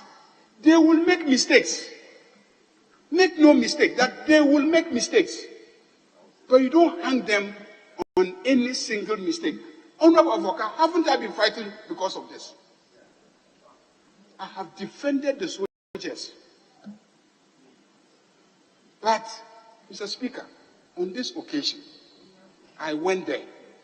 I saw it. Mr. Speaker, there was no basis for killing those people. And that is why I'm speaking today. And I'm not choosing to speak for only Kusasis. That last statement you made, that we should be careful who we speak for. Please, I understand everything that you are saying there. I'm not speaking only for Kusasis. I'm speaking because people that ought not to have been killed were killed. Yesterday, the statement you made, the person who they came and surrounded and shot and killed, do you know that was my cousin? Do you know that? Have I spoken about it here? Have I spoken about it? That's my cousin, yesterday, who was surrounded and shot and killed. And I've been on the phone since morning. Every incident you are reporting, I know. I've tried my own way. This morning, I was on the phone with my uncles among the Mampushis, discussing how we should resolve this matter. It's not everything I go on air to say. So please, don't import improper motives. These killings, and I call them killings, were done by soldiers needlessly. They've killed people. Ask the commander. They kill people. I call him. We discuss it. We resolve it. Ask the commander there. Lieutenant Colonel Minta. A Mampushi was shot and killed. I called him. I said, why did you kill this guy? He said he was holding a weapon. And tell your boys that anybody who holds a weapon and I see him, I will gun him down. Colonel Minta is there. I said, well, if he was holding a weapon and you gunned him down, there's nothing I can say. And he was a Mampushi. This time, you say you liquidated, you neutralized 6 people. I said, when you neutralized them, what weapon did you pick? Not even one. Your own statement says only one person was holding a cutlass. Somebody in a garden holding a cutlass. What do you expect him to hold in a garden, if not a cutlass? I have struggled through this conflict to manage and navigate. I have been very supportive, Mr. Minister. You know that. You met me in Salaga 2 days ago. All of us were attending a funeral in Salaga. You said, come to the office and let's discuss. I said, fine, I'm available. When you are ready, call me. I will come. Do you know that after the funeral, I went to Tamale and had a meeting with the Northern Command? I went to Tamale, asked Lieutenant Colonel, is it the ACN or whatever? Oh, very well. That's another statement. So don't create the impression that I'm not helpful and then you get up and then make a statement. You have responded to him. Thank you very much, Mr. Speaker. Yes, can we continue? Speaker, I sat patiently for, Mr. Speaker, I sat patiently for 10 minutes for him to interject. Please. I sat patiently for 10 minutes for him to interject and try to interpret what I said in his own way. So I want to plead that nobody interjects me. 10 minutes. Mr. Speaker, it is not true that the conflict started after 1 year before. It's not a true story. Secondly, we never sent soldiers 1 year because of the conflict. It's not a true story. We created the 11 Mechanized Battalion and started posting soldiers there as their permanent bases. And they do their work. And I've been visiting all battalions. As and when, with the military command, we believe that it is necessary for me to visit.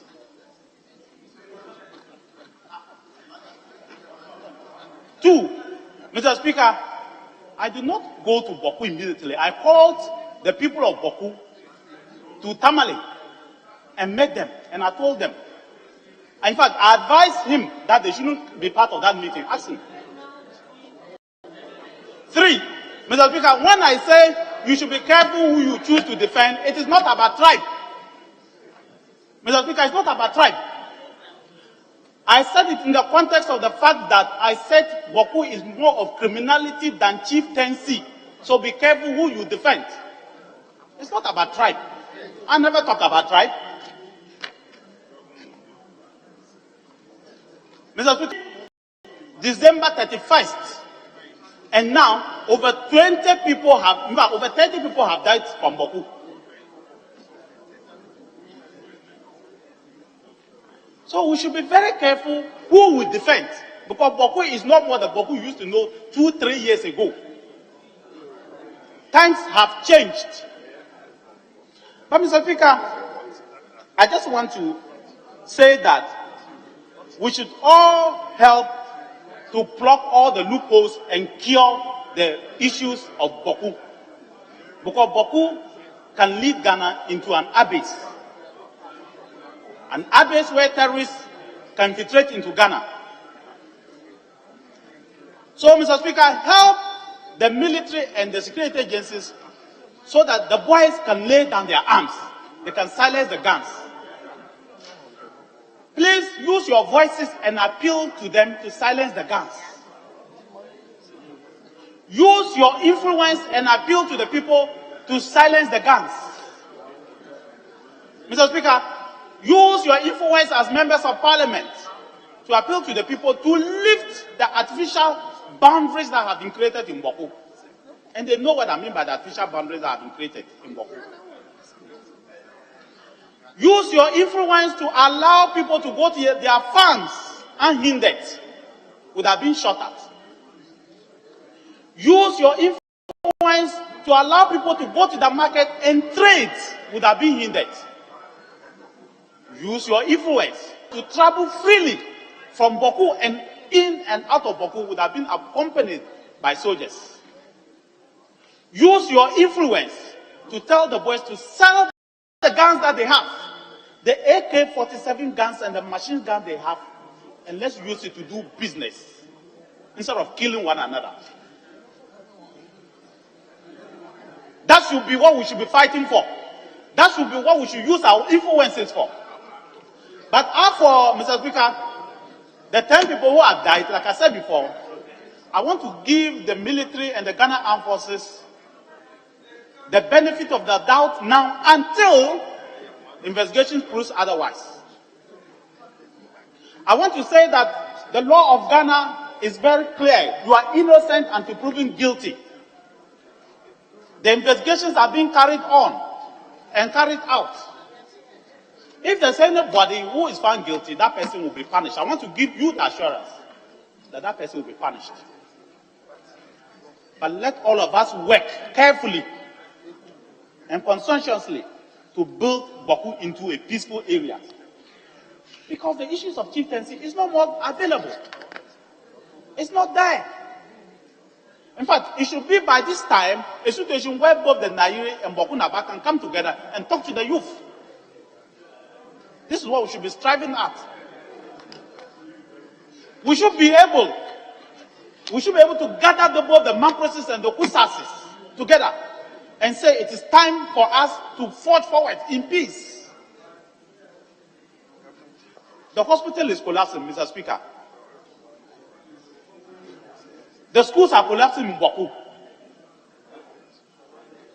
And the people who are standing in between mayhem and peace are the people that, if we are not careful, if we demonize them today, we are going to have problems. So I want members of parliament, Mr. Speaker, I want members of parliament to rather help the members of the Ghana Armed Forces to bring peace to Boku. I thank you, Mr. Speaker. Thank you very much. Honourable members, I've listened to the statement. Leader, you wanted to comment on this one? I thought that after the minister... Mr. Speaker, just some observations about where we are. Speaker, in lending my voice to the statement made by the Member of Parliament for Boko Central, I just want to dwell on some of the issues he himself has raised.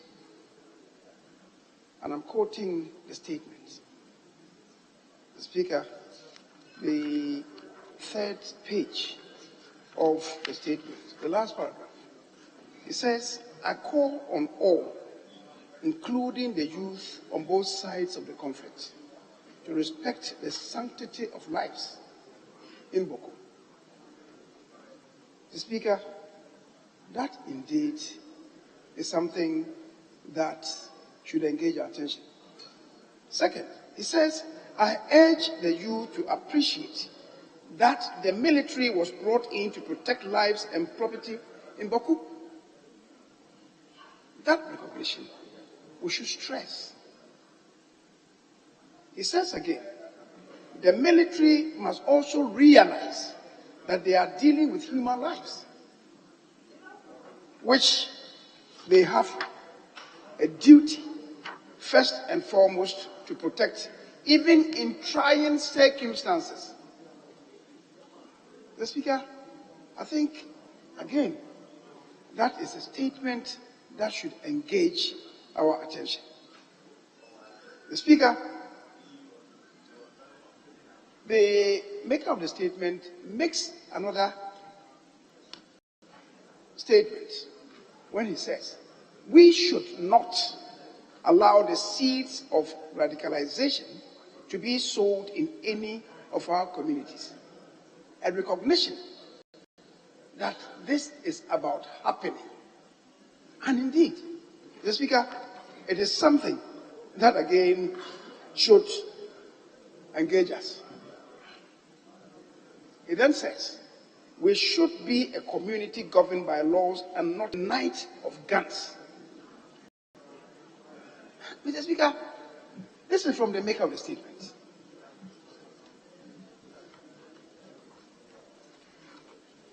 Where are we leading ourselves to as a nation? Mr. Speaker, by this statement, we should all know that development at Boko is imperative. The assemblies cannot function effectively. How do we bring governance to the doorsteps of the people? What is happening in Mali, in Burkina Faso, is attributable to the fact that government is seen as a distant administration from the populace. Ghana, one of the intervening factors is that by this concept of decentralization, people feel the effect of government and indeed governance in the districts. If now we are disabling the assemblies, what is going to happen? Mr. Speaker, we are told that professionals fleeing the conflict zone, people are shot at, they have to be treated at the hospitals, and then people run to the hospitals to even engage medical officers, to attack medical officers. They will flee the conflict zone. So doctors are fleeing, nurses are fleeing, teachers are fleeing. What does it mean? It means we are all helping to cultivate a generation that will soon characterize as a lost generation. That should be of concern to us.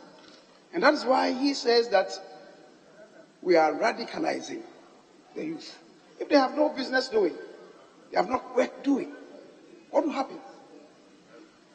Then they will chase after guns to protect themselves in the first place and also inflict and indeed continue the violence. That should be our concern. Mr. Speaker, businesses are collapsing. People can't go to farms. And famine is looming. And soon, if I'm not careful, Boko will become a dead town. And then that will open a window for the radicals from within and from without to enter and cause violence through that corridor. And that should be our concern. So, Mr. Speaker, after this, what should be the way forward for us? And I thought that is what we should be engaging, not engaging in mere expressive. What should be the way forward? Somebody has suggested that we should involve Parliament. Is it the case that we should let the Committee on Defence and Interior visit them to assess the situation and come to report to us as to what Parliament itself can do? Yes, to a very great extent, the chieftaincy issue has been ousted by a ruling from the courts. That's why I was uncomfortable when my colleague said that nothing has come from the courts. I think you didn't get your facts right. Something has come from the courts. If something has come from the courts, it's supposed to help to abate this chieftaincy issue. And where we are, we should take it out of the table. But it is not a problem that could be attended to by just one person. Maybe the next step to do, maybe, to involve some chiefs, to involve maybe the clergy, to involve some distinguished imams, to involve eminent citizens. What can we do to put a group together to go and talk to the people, respected citizens? I believe this is what we should be thinking about. Engaging in blame games will not help. As for what has happened, the killings of people and so on committed by the military, if you have to investigate, there is a way of investigating that, either through the military police or maybe by the police, aided by the military police. That could easily be done. And let's not spend too much time talking about that. What should be the way forward for us? To me, that should be the engagement of us. And Mr. Speaker, as I'm saying, a proposal has come that Parliament could embark on some recce and then have a report. But the matter is whether we can guarantee the security of the members of Parliament who will go there.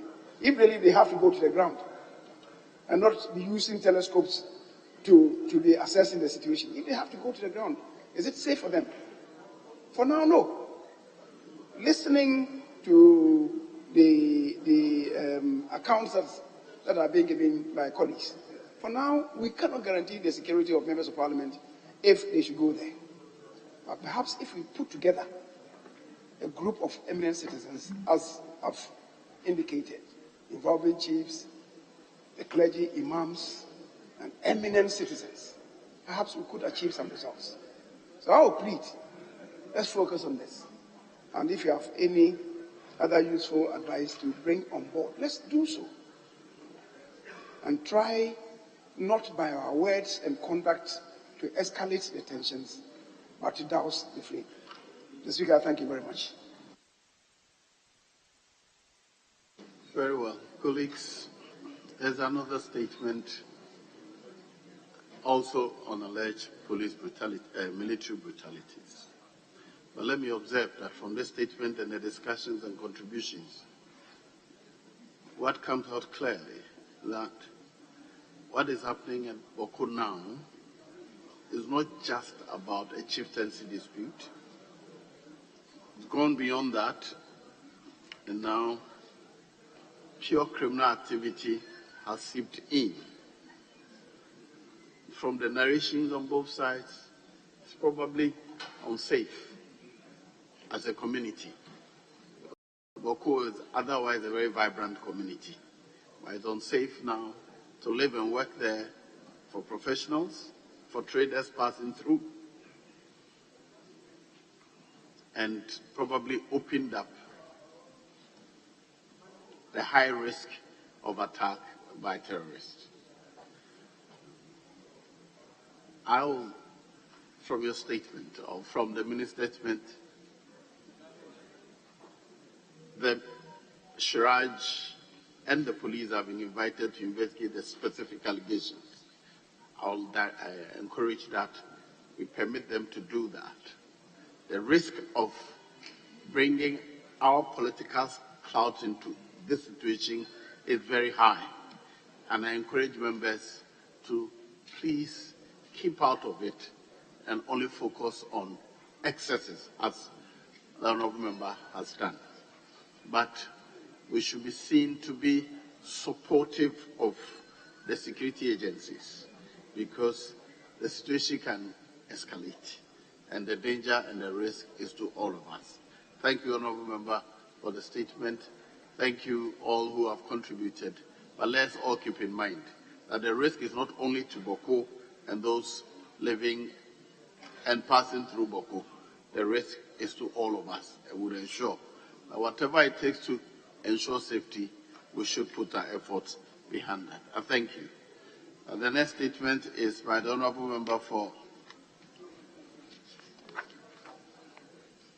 Bebieni and Yasobekwai constituency. Honorable, yes.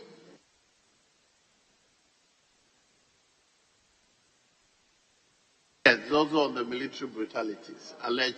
Yes, proceed.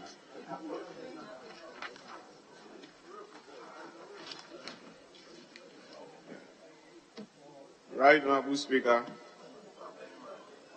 I rise to make a statement on the persistent military brutalities in Bibiani Zongo and Bibiani Old Town, both in Bibiani Ahmian-Somekwai constituency in the Western North region, which is a clear violation of the inhabitants' right to life as provided under Article 13, Clause 1 of the 1992 Constitution of the Republic of Ghana.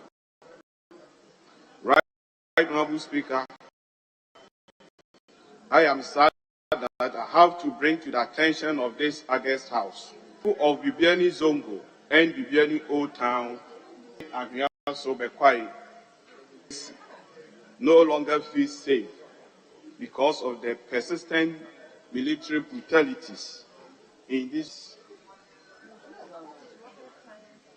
After the Asante Gold took over Bibiani gold mines from Mason Gold Bibiani Limited, the military station at the place had been consistently brutalizing the people in these two communities, which are adjacent to the mines for apparently no reason.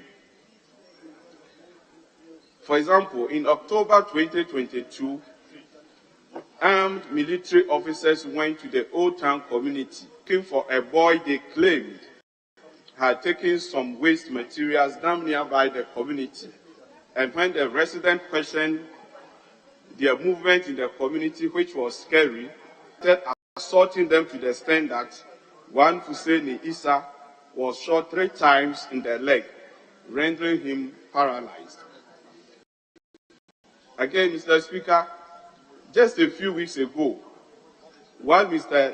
Jacket Pillar, a native of Bibiani Zongo, had his motorbike broken down on the road. While trying to fix it, the military came across the scene and left him severely injured. Mr. Speaker, what has necessitated this statement today is the 3rd incident, which just happened on Sunday, 5th February 2023, where the same military brutalized some of the inhabitants in Bibiani Zongo and left 5 of them seriously wounded and are currently admitted at different hospitals, including Bibiani Government Hospital, for treatment. One sad aspect of this development, Mr. Speaker, is that one of the victims, by name Aziz Karim, was shot in his private parts. And I wonder if this young man can give birth later in life, even if he survives. The assembly member of the Zongo community, Mr. Abdullah Adams, who was trying to calm the military down, ended up being beaten and severely injured as well. The 3rd person received several bullets in the leg, and one would be wondering whether the military officers thought that they were on a battleground. Right, Honorable Speaker, you will be unpleasantly surprised when you watch the footages of the manner in which the military officers deliberately targeted their victims while shooting Mr. Speaker, isn't it strange that our military officers could mete out such atrocities to unarmed civilians? If these people's right to life is threatened in their own country, then there is much to be worried about as Ghanaians. And the call for professionalism on the part of the military should not be limited to the people of Bibiani, Zongo, and Old Town alone. At this critical point, Mr. Speaker, my appeal to the House is to direct the Defense Minister to stop the brutalities and harassment of the people in the aforementioned communities immediately in order to maintain peace and calm in the area. I further request that this incident be investigated fully and the culprits should be punished accordingly, while the innocent victims must be given the adequate compensation. Thank you, Right Honourable Speaker, for the opportunity. Thank you.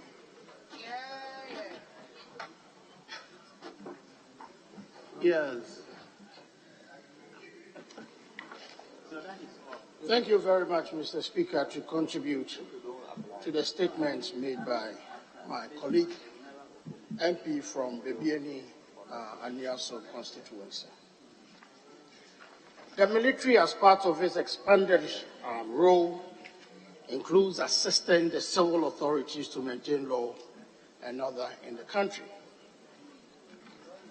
All and sundry will agree with me that over the years, government after government have been going around the world attracting investors to come and invest in this country.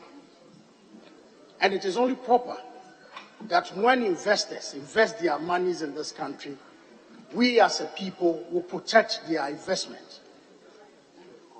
The situation that the honorable member is talking about regarding brutalities meted out to people in the Bibiani Zongo, for me, leaves much to be desired. Right Honorable Speaker, we have seen footages of the so-called brutalities, and the story as presented by the honorable member as compared to the video footages do not gel. These are two different things altogether. How on earth can people just go to concessions by the Mensem gold mining company and then just take away gold bearing, rock bearing minerals to wherever they take them? If you watch the footages, people were welding cut and provoking the military. It is interesting. For me, I will rather commend the military for the professional way they handle the situation. Is it the case that we allow people to take the law into their own hands because they think they have certain concerns? Mr. Speaker, yes, people may have concerns, but I believe that the best way to resolve those concerns are not for people to take the law into their own hands. The military cannot sit and fold their arms whilst people take their laws into their own hands. Yes, the military are there, and they are there on the authority of the Ministry of Defense. And they were there doing and rendering a legitimate service through the gold mine. I can understand, and I share the concerns of my honorable member, but I think that the people of Bibiani Zongo must also know that we have laws in this country. And as long as we are prepared to invite investors to this country, Ghana as a country will continue to protect their investment. And please, let us not take the military for a joke. And so I share the concerns of my honorable member, but I believe that it is about time that we let every Ghanaian know that we have laws in this country and we are governed by laws, and nobody should and dare take the military for a ride. Right Honorable Speaker, compensations have been, honorable member is asking for compensation. We believe that our soldiers are well trained and they are professional. Is it not laughable that soldiers that are well trained and are professionals will just go about and see people fixing their motorbikes and without any shred of provocation, they will just start shooting indiscriminately? I think that for me calls for a lot of questions and answers. I listened to my honorable colleague, and I think that listening to his statement, I think that I was really wondering how certain things really could be done by an armed forces that is well trained and are professionals. Right, Honorable Speaker, I, as Deputy Defense Minister, believe in the professionalism and the training of our soldiers. Yes, they are human institutions, and so every now and then we may have excesses, but I don't think that any Ghanaian soldier so well trained go out of his way, and I repeat, Honorable Speaker, will go out of his way just to indiscriminately shoot at people. That, for me, is something I find difficult to accept and to believe. But be as it may, yes, it is only proper that in times like this, we all look at how best we can support the Ghana Armed Forces to do the best for our nation. The Armed Forces has carved a reputation for itself. And so sometimes I find it difficult to accept the fact that some people may want to denigrate the reputation of the armed forces. That is the only armed forces we have. And I think that world over, the armed forces is being seen as an institution that is held high in esteem. We as Ghanaian people must be proud of what we have. Yes, if there is anything wrong, we can come together collectively as a people to help build the armed forces. Mr. Speaker, with these few words, I want to thank you for the opportunity to contribute to this statement. Thank you very much.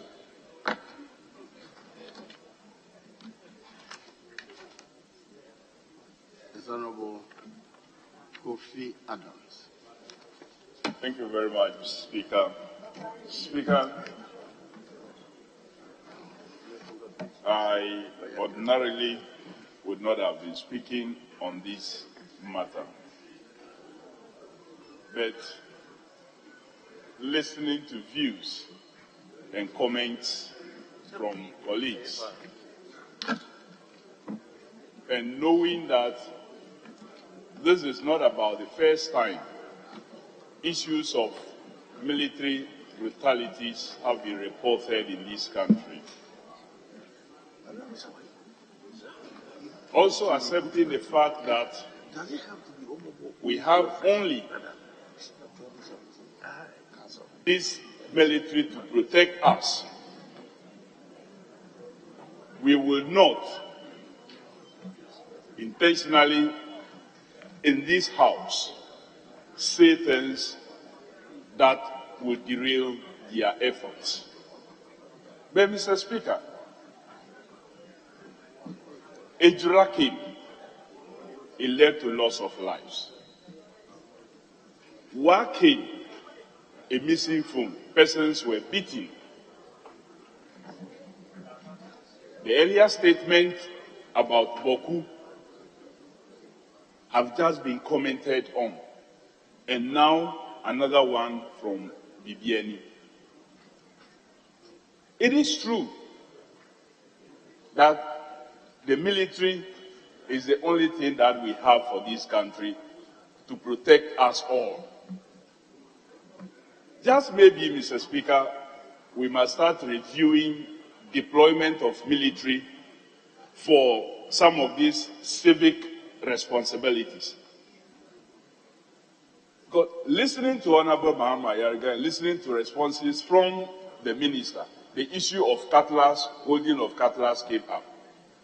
Now again, another cutlass. Is it now an offense to even hold a cutlass if you are a farmer? Because for some of us, we come from farming constituencies, and our constituents will necessarily be holding cutlasses for their activities. And one day, if the military happen to be passing around there and they find them, they may consider these cutlasses as assault rifles, and it may turn into something else. I ordinarily, Mr. Speaker, knowing me and knowing my position about the military, would not be contributing to this matter and speaking, but it's becoming too many. And something must be done. The Minister for Defense, the Deputy Minister who is here, and the commanders should review the protocols and the engagement that the military will have with civilians when they are involved in some of these civic operations, which is outside their domain. We are not in war situation where just mere holding of a cutlass, not even a Cape gun, not even just a double-barrel gun or a single-barrel gun, will result in the kind of assaults that we see and witness in the videos that they are talking about. Yes, the ministers have responsibility to defend the troops, but sometimes when you over-defend, and the civilians they are supposed to be protecting, who should hold them high, also lose confidence in them, it results in all kinds of situations. And Mr. Speaker, thank you for the support of some information that has come to my attention. I believe that as a country, we need them to protect us. But no matter the level of provocation, let's be measured how we handle these persons, so that innocent persons, that's our concern here, innocent persons cannot be involved or be found victims of some of these attacks. Mr. Speaker, with these few words, I want to thank you for the opportunity and to encourage the Minister for Defense, the Deputy, and all others who are involved to at least try and do something about these continuous cases of assault that is happening around the country involving the military. Thank you very much, Mr. Speaker.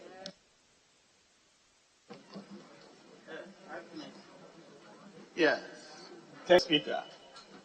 Mr. Speaker, I want to commend the maker of the statement, Honorable Alfred Obey-Boateng, on the military brutalities of the people of Bibiani Zongo and Bibiani Otan. Mr. Speaker, the military personnel are our wives, sisters, friends, and everything. Their mandate is to protect lives and properties. Therefore, they must learn to coexist with the civilian population in Bibiani. Mr. Speaker, I therefore support the call to investigate the military brutalities in Bibiani. Mr. Speaker, I suggest that this Honorable House must refer this matter to the Ministry of Defense or the Committee on Defense and Interior for investigation to bring this matter to an end. Thank you, Mr. Speaker. Very well. Honourable members. Oh, yes. The others want to speak. Yes. Thank you, Mr. Speaker, for the opportunity to contribute to the statement ably made by my brother and friend, the Honourable Member of Parliament for the Kwai Anyas from Northeast region. Mr. Speaker, at any point in time we talk about the Ghana Armed Forces. It is a force that we must all jealously protect. And whatever a soldier does that inflicts a dent on the professional image of the Ghana Armed Forces, every Ghanaian has a right to report it. Because the image of the Ghana Armed Forces, we are proud of it, And we'll do everything as Ghanaians to protect that image jealously. Mr. Speaker, I've heard of military brutality from Nwa to Anyuasu Bekwai, to Boko, and to many other places over the years, and it's still happening. What we all have to do is that we need to understand that the military is guided by international humanitarian law, and every deployment is governed by rules of engagement. And these rules of engagement are drawn from principles that are very clear, that the military officer should not shoot a civilian. A military officer should not shoot at civilian objects. A military officer should respect the life of every individual. If you look at the 1992 Constitution, Mr. Speaker, Article 210, Clause 3, it says what? The armed forces shall be equipped and maintained to perform their role of defense of Ghana. And the expanded role is added here, as well as other functions for the development of Ghana as the president may determine. Apart from defending Ghana, there are several things that the military can do in defending Ghana and ensuring that the development of Ghana is respected. So when you hear of problems of military brutality, Mr. Speaker, it is worrying to some of us who have a background in security. Because if the image of the military is bastardized, it will come back to haunt all of us. Because a professional armed forces is an armed force that protects the sovereignty of the country, to ensure that when we are talking about somebody coming from outside to attack Ghana, we can be sure that we can go to sleep. But as we speak, Mr. Speaker, Ghana is not at war. And if Ghana is not at war, we will expect that our military will not go so much into civilianization. Civilianization of military activities is a danger to the democracy that we enjoy. Let the soldiers remain soldiers. Let the other security services remain in their own lane. But when it comes to military brutality, it is something that can dent the image of the Ghana Armed Forces. And all of us should sound a clarion call to the Minister of Defense that we should rise up to the occasion and ensure that our armed forces remain as professional as we know them, and we will remain proud of our Ghana Army. Thank you so much for the opportunity. Right Honourable Speaker. Yes. Thank you, Mr. Speaker. Mr. Speaker, let me thank the maker of the statement. Clearly, the statement that has been made, and obviously the earlier one, put into question the Ghana Armed Forces, an institution that is really of excellence and professionalism. And so, Mr. Speaker, there are real questions that must be answered. The issue of how are we getting the military to deal with civilians? How are they trained? Do we have challenges with training? And Mr. Speaker, the other important point in this statement has to do with military attachment in gold mining areas. It is not only in Bebeni, Anyuasu, Bekwai, but it's in a lot of gold mining areas. And we've had incidents of military encounters with civilians. And in some instances it has been brutal. I can tell of a story in the Lembele district not long ago. Mr. Speaker, that attachment of military in these mining communities must be revisited. And we must know how we deal with it. And so the call by the maker of the statement for the military establishment to revisit the issue of training, to revisit how we basically dispatch military to be attached to mining communities is very critical. Because this incident really, as has been stated, put in question the Ghana Armed Forces, which is ultimately our defenders, an institution that is so respected. This must be addressed and must be addressed urgently. Mr. Speaker, I think that the other issue in the statement has to do with how representatives of the people, when they try to intervene, the story of how assembly members were brutalized and shot when they tried to defend and speak on behalf of the people they represent. Mr. Speaker, that is another very serious concern that must be addressed. And so, I think the call for the military leadership to revisit and investigate this incident and make sure that the perpetrators are brought to book and that justice is served and the respect of our constitution are key. Mr. Speaker, I always stated that I want to thank the maker of the statement. Thank you very much. Honourable members, in fact, I have seen and I've held the videos on this maybe any incident. And I find the statement unfortunate.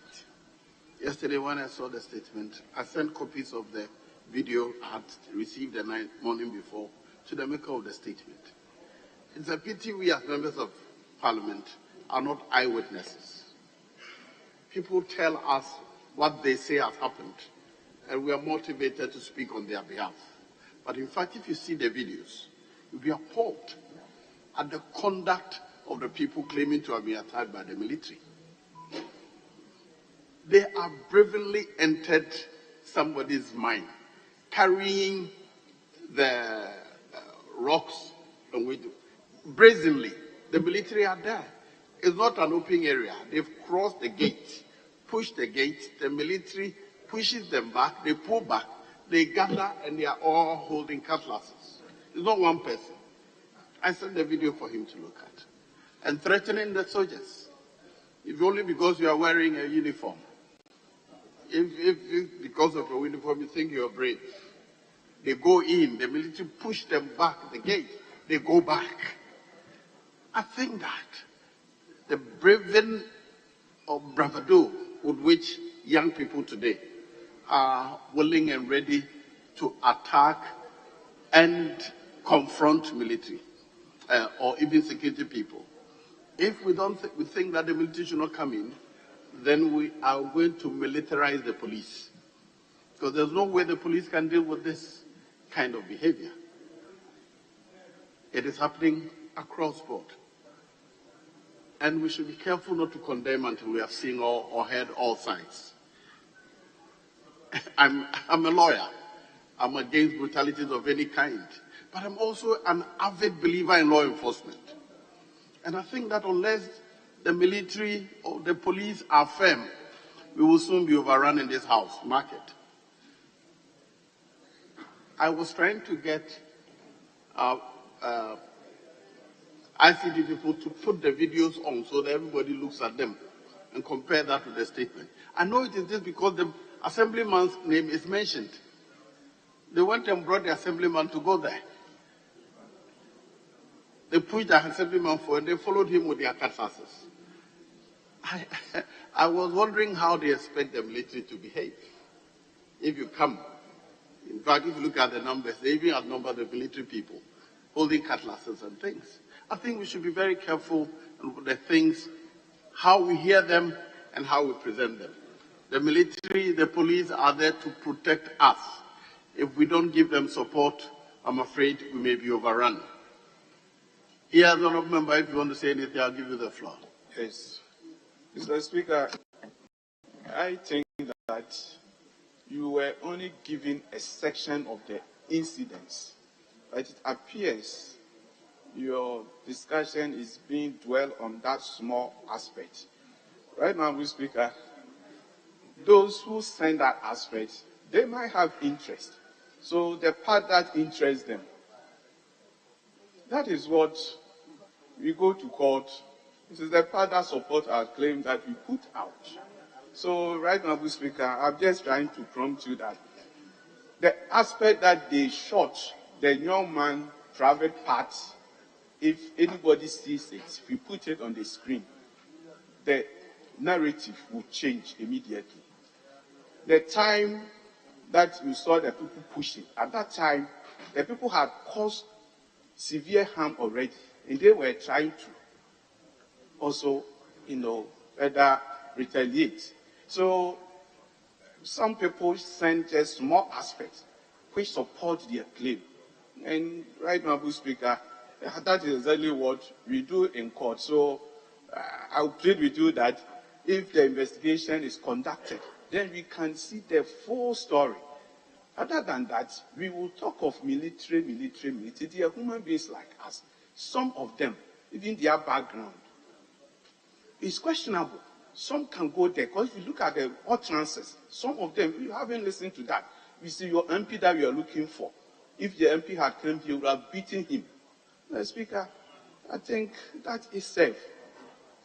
That is safe. It's an indictment on the whole house that a member of parliament of the area, I was even in Accra, And he's saying that if assuming I was there and I tried to intervene, that is what they would have done. Honourable Member, I thought you were going to say something. For this, your comment, I'll arrange for this video to be put on for everybody to see it, whether it is an after fact.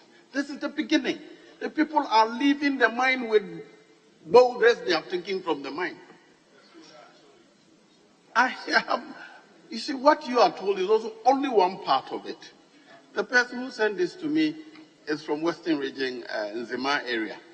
His concern was about the confrontation with the military, how the young men and women are brazenly confronting the military. And for me, that is the danger we risk by just attacking the security without looking at what could have led to. So, without due respect to you, they have given you a portion which makes you want to speak on their behalf. That's it. But I think that the danger really is we should be very, very careful in managing situations relating to the military and the police. Sometimes what we hear, and which moves us to speak against the military and the police, is not the entire story. But I'll have this matter put on the screen for everybody to see, so that we judge whether it was a situation. They are coming from the mining area and a fenced area, carrying the rocks clearly. That's where the confrontation started. There's one more statement. Yes, thank you, Honourable Member, for the statement. There's one more statement from the Honourable Member for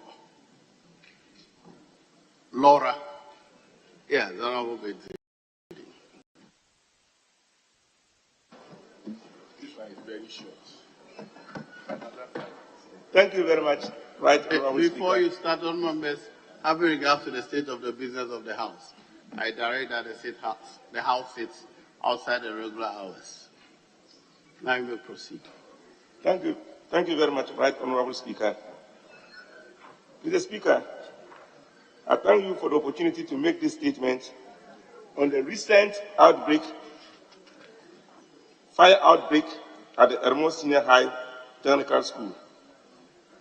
Mr. Speaker, the Ermo Senior Technical High School is one of the 3 senior high schools in my constituency and the Laura municipality of the Upper West Region. On the night of Monday, 6 February 2023, at about 7 a.m., I was informed by the Municipal Director of Education and the headmaster of the school through a telephone call that the girls' dormitory was in uncontrollable flames and the whole school was in confusion. By 10 p.m., the whole dormitory block had been gutted and left in complete ruins. Mr. Speaker, I was further informed that properties worth thousands of cedis belonging to the students were destroyed, as nothing could be salvaged. Sadly, this also included the little cash the students had with them in school. Mr. Speaker, my information is that the female students are traumatized and are currently housed in some makeshift accommodation within the campus. According to the school authorities, it would take a while to estimate the cost of the damage to the belongings of the students who were unable to salvage any of their items lost as a result of the fire. Not even the arrival of the Ghana National Fire Service would save the situation.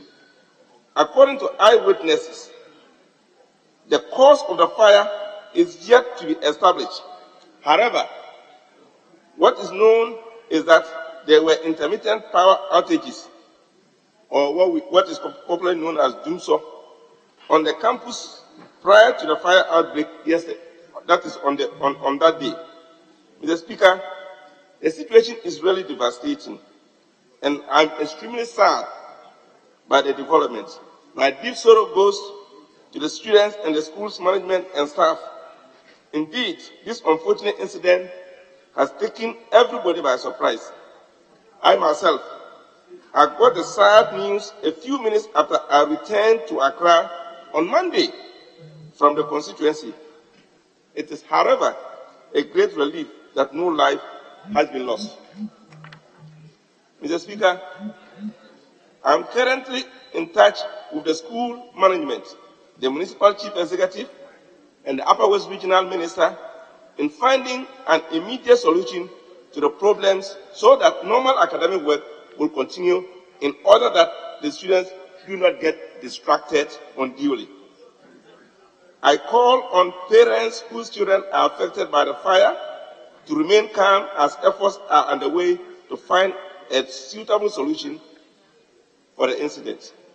Mr. Speaker, permit me to use the platform of this August House to also call on public-spirited people to come to the aid of the students and the school so that the burden of reconstruction of the girls' dormitory, which has been bent down completely, will not be the entire responsibility of the government.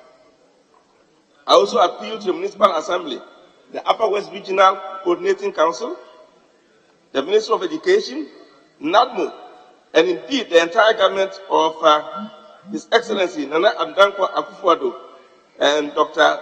Mahmoud Bawumia to, as a matter of urgency, take steps to bring some relief to the girls and the school authorities. In particular, I appeal to the GET Fund to come to the aid of the school with a building for the girls as soon as possible. On my part, Mr. Speaker, I will make my support available after the school authorities have assessed the situation and given an indication of their priority areas. My heart goes out with these young female students who have had to suffer this trauma. May God continue to guide and protect them. Once more, Right Honorable Speaker, I thank you very much for the opportunity. Thank you. Thank you, Mr. Speaker, for the opportunity to contribute to this statement. Mr. Speaker, as the leader of the Upper West Caucus, it grieves my heart that these fires are beginning to take a shape that is suspected to be arson. On the 23rd of this month, fires were found to have destroyed the upper level of the girls' dormitory in Wa Secondary Technical. Within 24 hours, new fires emerged in another side of the dormitory. And then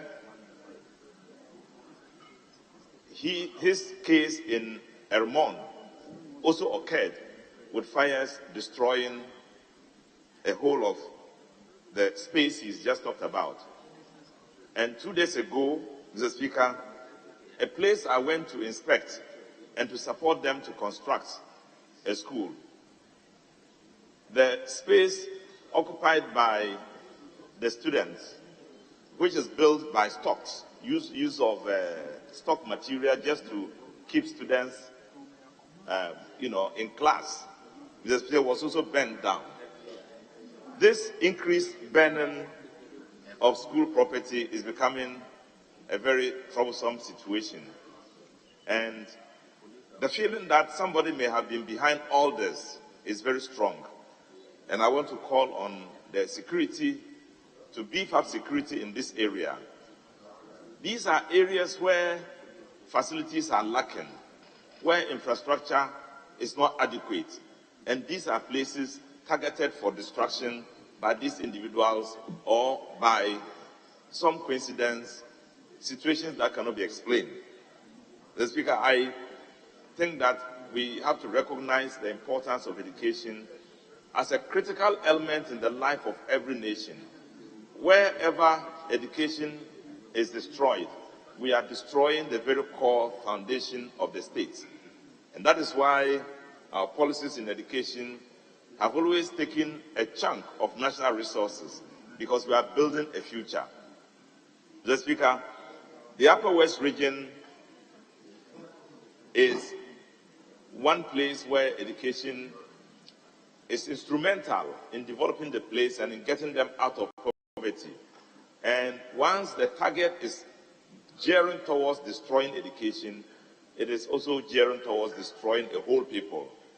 And I would want to call on the ministry not just to provide the facility, but to temporarily engage the security forces to make sure places that are targeted for destruction are guarded.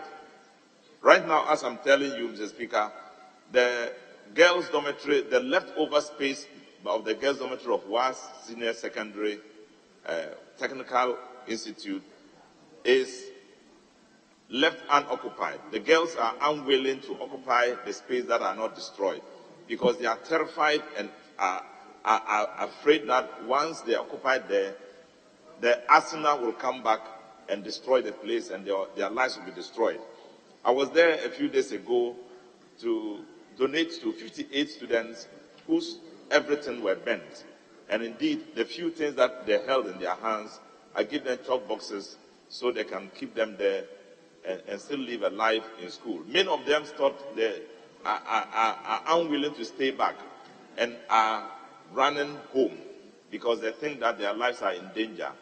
This is not good for our learning experience and teaching and learning that is going on there.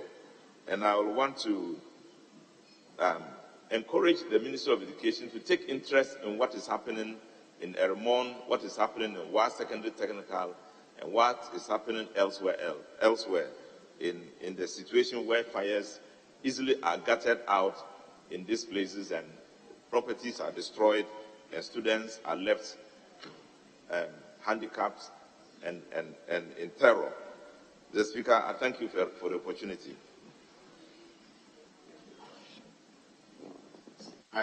Are you also from WA? Very well. I'll give it to those from that area and then come to Chairman of the Education Committee before I go to the Minister. So, yes, please. Thank you, Mr. Speaker, for the opportunity to comment on this statement. Mr. Speaker, much as I agree with the earlier maker of the statement and the comments, I want to take this opportunity to say that these are emergency situations. And the maker of the statement clearly states here, and I would like to read just that portion. He is appealing to the Regional Coordinating Council, the Ministry of Education, NADMO, that's what I'm interested in. Mr. Speaker, NADMO, definitely a national disaster management organization, I'm sure is beginning to lose its attention or its core mandate when it comes to disasters. I am saying this because past years, NADMO used to be very effective to come in when the government, I know it's still government funding, but these days we don't see that proactiveness as NADMO used to be. Mr. Speaker, I'm saying this because in this House, I, Honorable Joseph Kwame Kuma, made a statement about rainstorms that unroofed a lot of buildings, 320 in Kintampo North Municipality. Up to date, not a bucket. I put a question, the minister came and promised July 2021, 2022, they were giving, Minister of Finance was releasing money.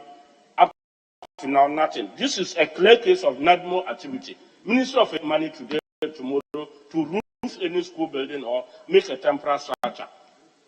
Based on NADMO being mentioned here, Mr. Speaker, I think we should direct this to NADMO to urgently go in with tents, construct temporary structures to immediately save this situation. Thank you for this opportunity, Mr. Speaker. Yes. Thank you, Right Honourable Speaker, for the opportunity to contribute to the statement ably Member of Parliament for Laura in respect of the fire outbreak at Ermon Senior Technical School. I associate myself with the sentiments of the Honourable Member of Parliament, and I also wish to express my sympathies to the students, the parents, and then the teachers of the school. I know they are in very difficult times, especially regarding providing shelter and some of the personal effects of the students so that normal learning can take place. But, Mr. Speaker, it's quite worrying, especially about the frequency and then the peculiarity of these fires. The Honourable Member for West Central alluded to a similar situation probably 3 weeks ago, that in Wa Secondary Technical, the girls' dormitory was gutted with fire. And consecutively, the second day or the third day, the situation recurred in the same school. And in just 2-3 weeks, we have the same situation occurring in Ermont Senior Technical School. It therefore calls for some level of investigation and what could account for this trend of fires, especially in senior high schools in the Upper West, and particularly at girls' dormitories. I think the peculiarity should be able to assist the National Fire Service to do the appropriate investigations. It's clear that we have transitioned from the cold weather that is brought by the Harmattan into the hot weather. And it brings with it a fire. For if you have structures that have defective wiring and you cannot attest to the quality of the insulation, this weather can cause fires. We are also not aware if the National Fire Service conducts fire safety assessment in these institutions, particularly having experienced it twice in just 3 weeks. I think that they should up their game and conduct assessments in these schools.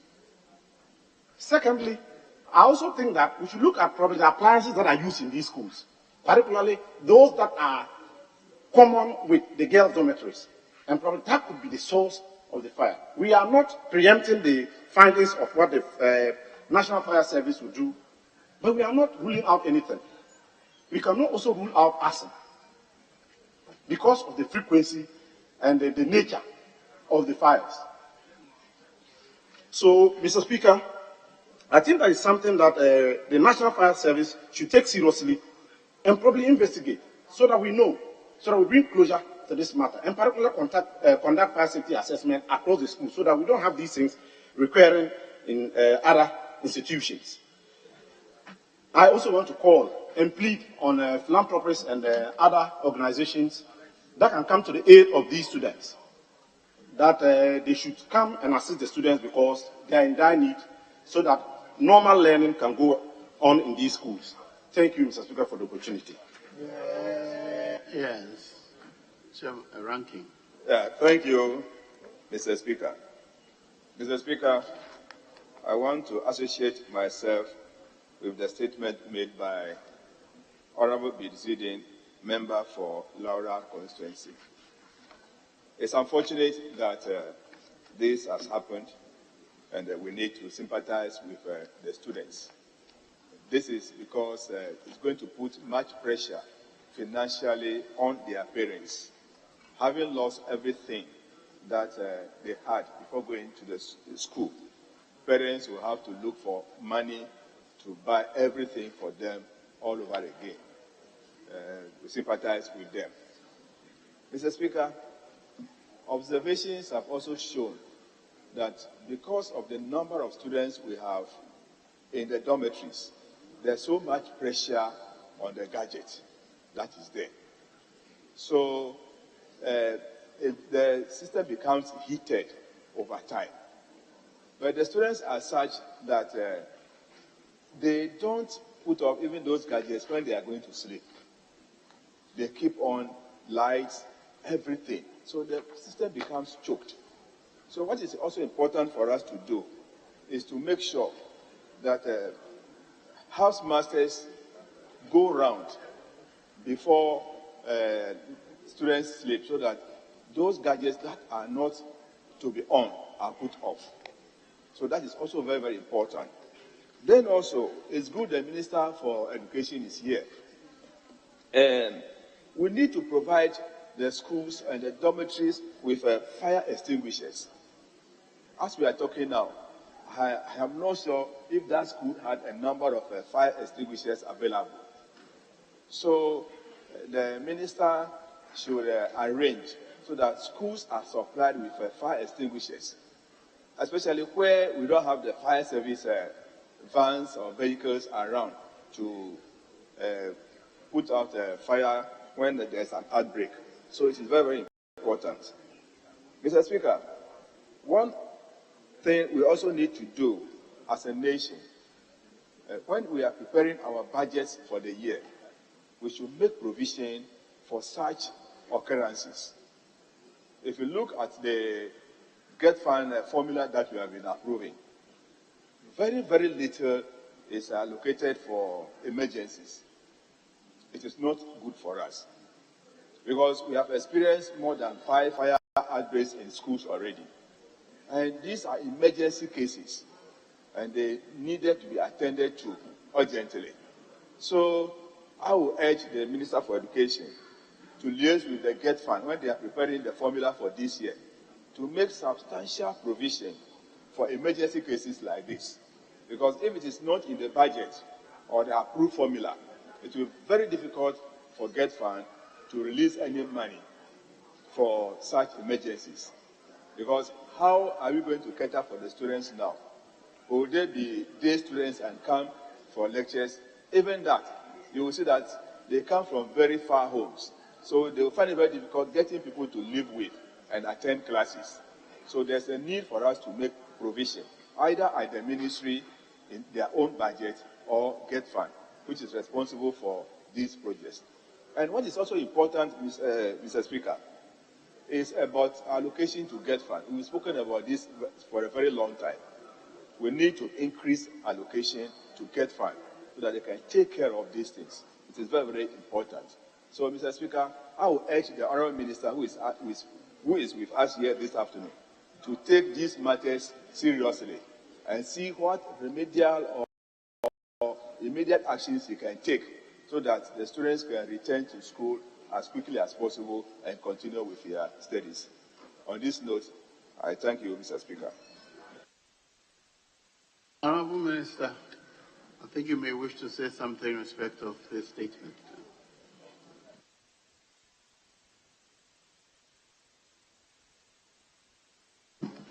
Mr. Speaker, thank you for the opportunity. I want to thank my colleagues who have spoken on such an important issue. I want to take this opportunity to express our support for the schools that have gone through this situation, whether it's firestorm, fire, or true windstorm. Drama Senior High School for what happened at the school in Erimon, Secondary Technical. We've received reports. Our Free Senior High School coordinators have been on site. Our regional directors have gone to the various schools where we have had these challenges. Mr. Speaker, it's important for us to begin to take a look at issues regarding fire by ensuring that new schools that we are building we have sprinkler systems. But beyond that, I think I also support the call by the ranking member that we should conduct immediate inspection of schools, and where there are no fire extinguishers, we need to provide them so that before the fire service gets to such locations, support could be offered in terms of putting out the fires. Mr. Speaker, the government continues its effort in terms of building more school facilities across the length and breadth of this country. We also have to ensure that as we put out new facilities, we also make budgetary allocations for a replacement of those that are destroyed. We have the FPMU dispatching people to see what we can do immediately to provide the necessary replacement of the infrastructure that has been destroyed, so that the education process at these schools will not be unduly negatively impacted. Thank you, Mr. Speaker, for the opportunity. Very well, honourable members. Very well, yes. Thank you, Mr. Speaker. Mr. Speaker, let me thank the maker of the statement, Honorable Bezidin, the MP for Laura. A very unfortunate incident at Jeremiah High School. There's got a few points that came out of the statement that needs to be highlighted. We were told that the fire outbreak that took place on the 6th destroyed all properties of these female students and nothing was salvaged. But what was remarkable is that we were also told that there were intermittent outages before this fire. Mr. Speaker, that really quickly brought the flag light about some of the issues and some of the things I've witnessed when I visited some of these boarding schools. You obviously visit a dormitory congested with all sorts of electrical appliances being used. The wire is all visible all over the place. And I think on occasions like this, and I'm happy the minister was here, there has to be an audit of wiring and electricals in secondary schools. Because quite frankly, this is really a red flag there. It's possible that these wiring problems, these intermittent power outages, were as a result of this wiring malfunction. Mr. Speaker, what we were not told in the statement was the issue of the fire service and what time they arrived. It's also another important point. And I have to say that because we don't have information, but I know that there have been issues of fire where the phone calls to the fire service has really taken forever. That must also be looked at. Mr. Speaker, I think the call for the minister, the regional minister, the municipal assembly, working closely with the government through the Minister of Education to quickly intervene in this particular case of Vermont High School is a very urgent one. But Mr. Speaker, the issues of safety, the minister in his statement said that in the new buildings coming up, they will be using sprinkler systems and other things. Those are very important. We must really bring to the fore the culture of safety in secondary schools. How many secondary schools have been engaging in safety drills during a particular period? And so these are very important matters that must be brought up, especially the issues of wiring and electrical audit in these secondary schools to really avoid these issues of fire. Mr. Speaker, thank you for the opportunity. Very well. That brings us to the end of statement time, and I'll bring proceedings to a close for today. It's past 2 p.m., so it is up to me. I don't need a motion to bring proceedings to a close. So, honourable members, the House is accordingly adjourned to tomorrow, Thursday, the 9th of February 2023 at 10 o'clock in the forenoon.